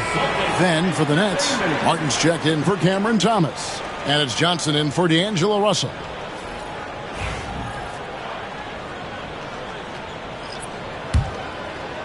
A little over 2.5 minutes off the clock in this final half of play. Pass to prime time. Will it go? Fouled on the shot and picks up 2 points. So one free throw coming up. Well, he's been very efficient in this quarter. Keep getting him the ball. Craig, you look at today's point guards. So many different types that can be effective. And there's a lot more freedom for point guards to kind of explore the parameters of their game. Sometimes it's steadying an offense. Other times it's to ignite it. Free throw off from Cruz. Brooklyn leading by 3, pushing it up. Pass to Sharp. The Nets working the ball around now. And he uses the glass on the layup. Sharp's got his first basket of the night. That's their third straight make off an assist. Here's prime time. He's guarded by Johnson. Here's Cruz. The rebound by the Nets. Johnson's got 4 rebounds in this game. Let's check in with our reporter, David Aldridge. Kevin, well, like a lockdown corner in football, teams just try to keep the ball away from Jrue Holiday. He says, I feel like they're not afraid of me, but like, okay, get him off the ball. To me, that's respect. I don't need other people telling me how good I am. You can see it by their actions. Kevin? So true. He can be intimidating, David, and we thank you for that report. And he didn't punish them for the weak coverage there, but they can't count on him to continue missing. Johnson down low, guarded by Horford. Johnson can't get it to go. Cruz the pass to Holiday. Here's prime time.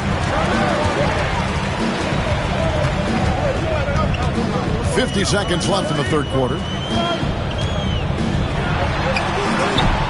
Boston again missing. Well, if you have the space, you have to take that.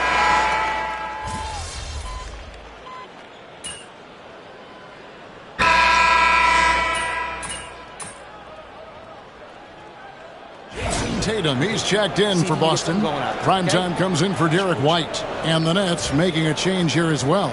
Elton's checked in.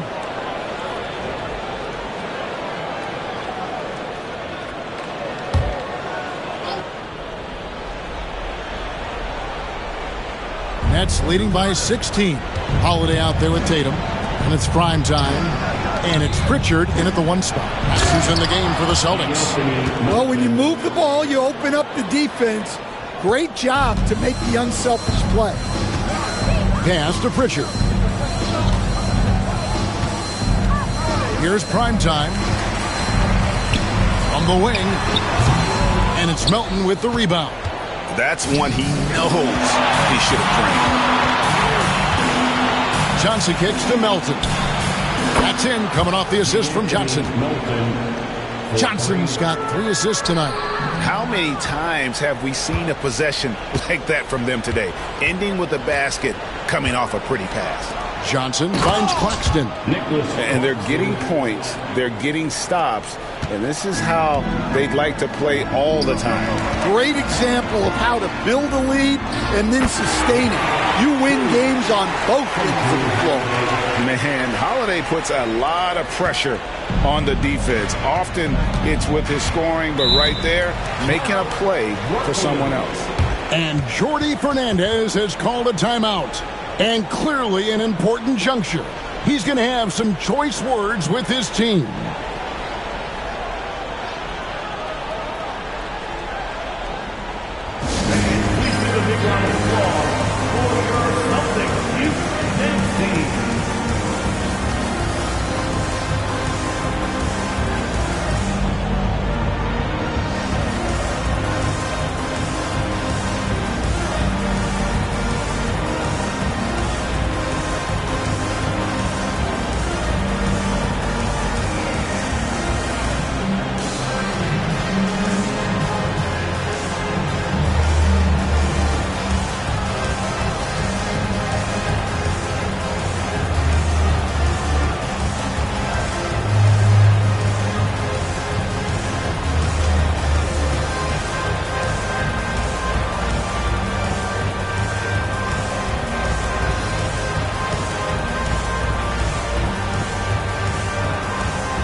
changes here for the Celtics.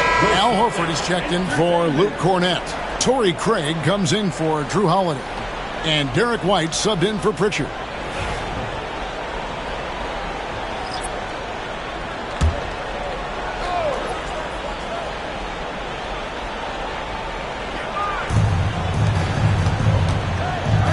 Russell inside.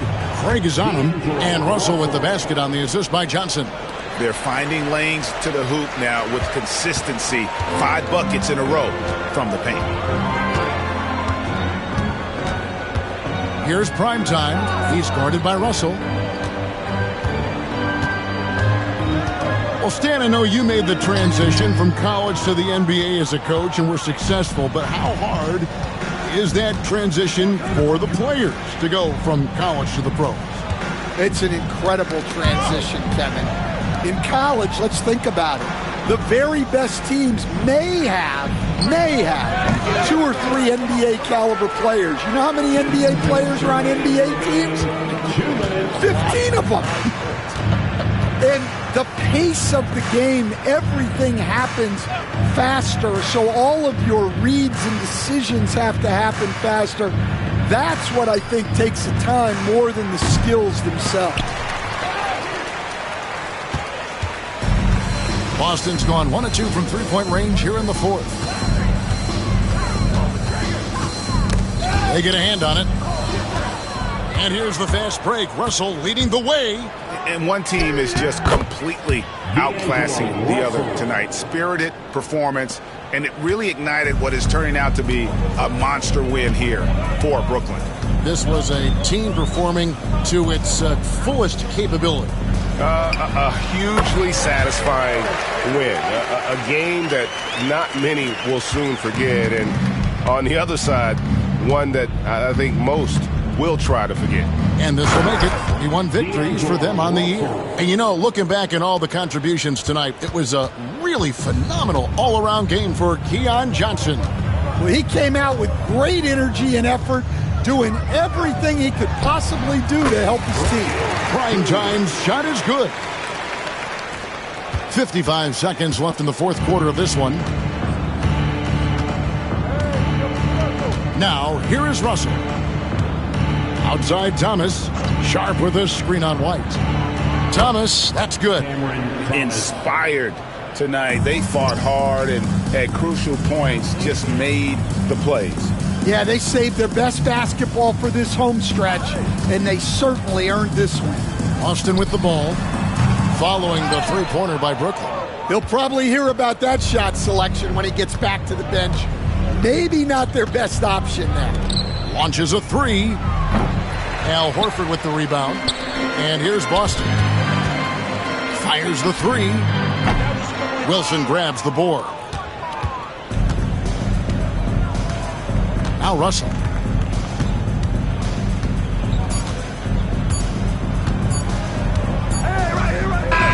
And so it's Brooklyn easily grabbing this one. A resounding victory for them.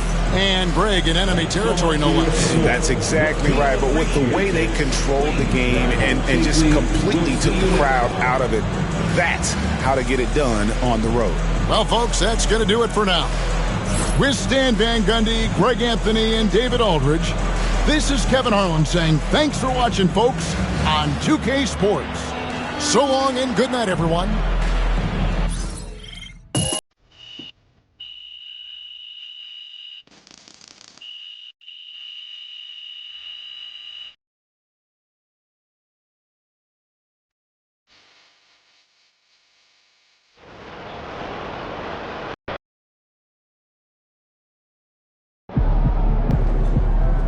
Just got to tighten up and get him next time.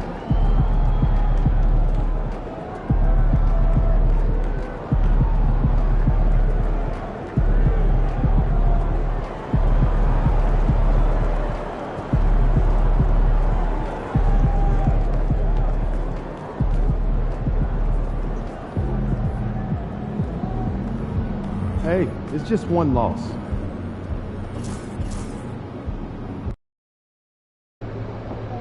No excuses tonight, because I know you didn't go out last night. MP, you got that look in your eye tonight. You better watch out.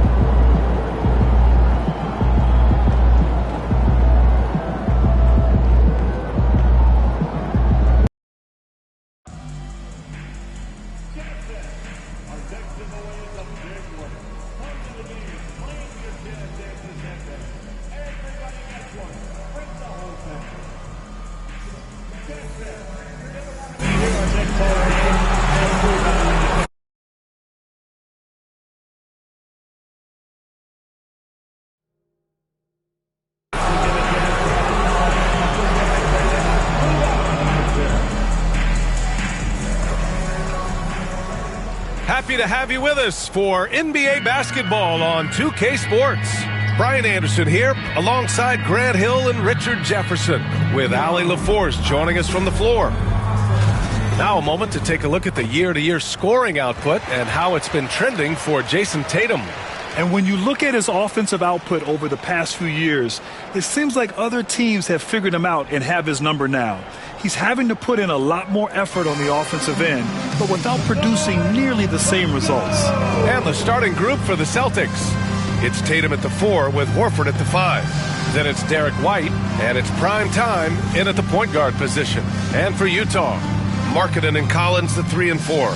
Collier is out there with Colin Sexton, and it's Kessler in at the 5.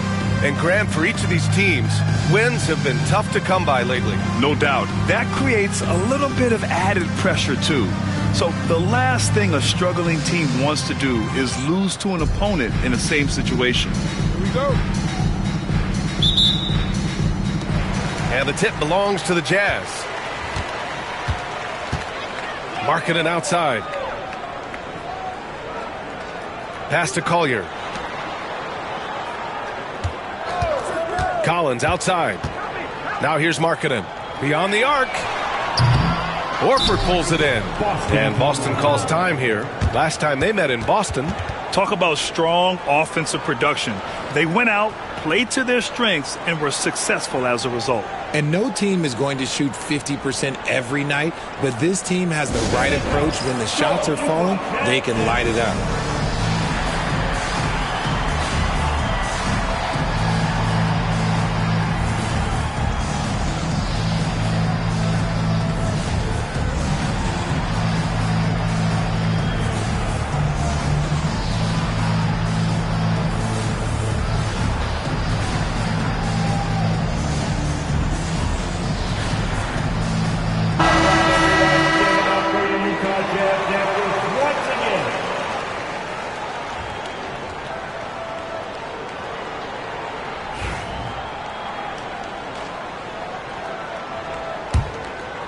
Boston on offense. Well, the Jazz are one of just 10 NBA franchises to never win a championship, Graham. Yeah, you know, it's so hard to believe considering they have the 4th best winning percentage in NBA history. Think about it. If it weren't for one Michael Jordan, they'd probably have 2 rings. Now here's Sexton. You know, his stats have been solid, averaging around 18.5 points a game. And I want to see Markkanen continue to shoot from deep because he's a quality sniper with impressive range.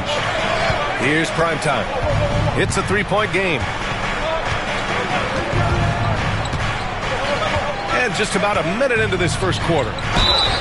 Well, with award season just around the corner, MP looks like the favorite to win Rookie of the Year. Yeah, he came out and proved that he belonged in this league. This kid has got maturity beyond his years and is certainly deserving of the honor. I think he's a lock for it at this point.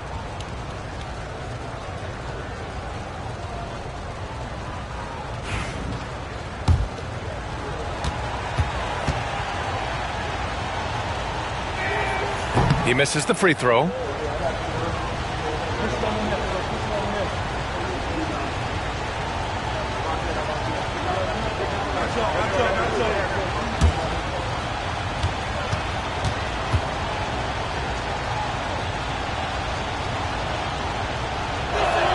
So he comes up empty at the line.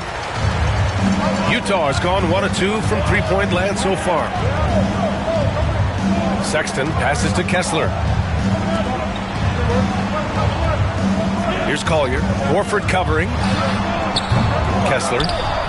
Boston pulls it in. And maybe they're a little too excited today. They need to settle down. They've opened up 1 for 4. Prime time. And it's blocked by Kessler.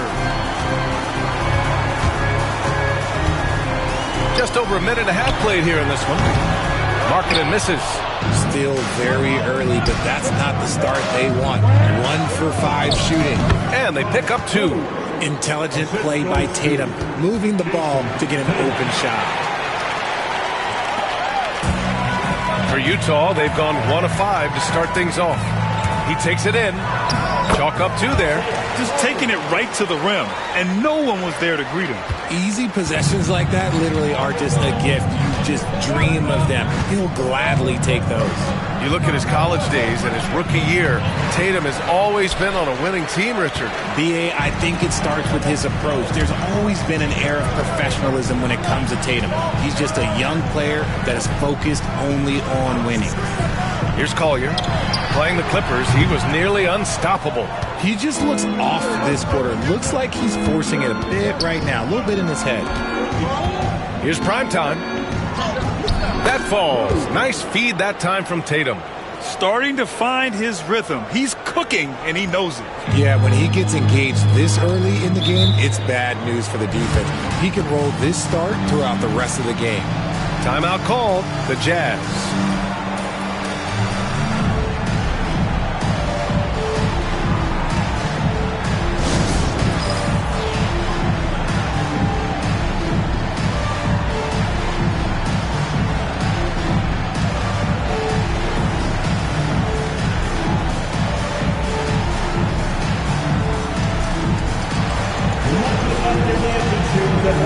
Filipowski, he's checked in for Collins. Let's take a look at the numbers for Colin Sexton. He's been really dialed in from deep during these last 5 games. Looking assertive and in control every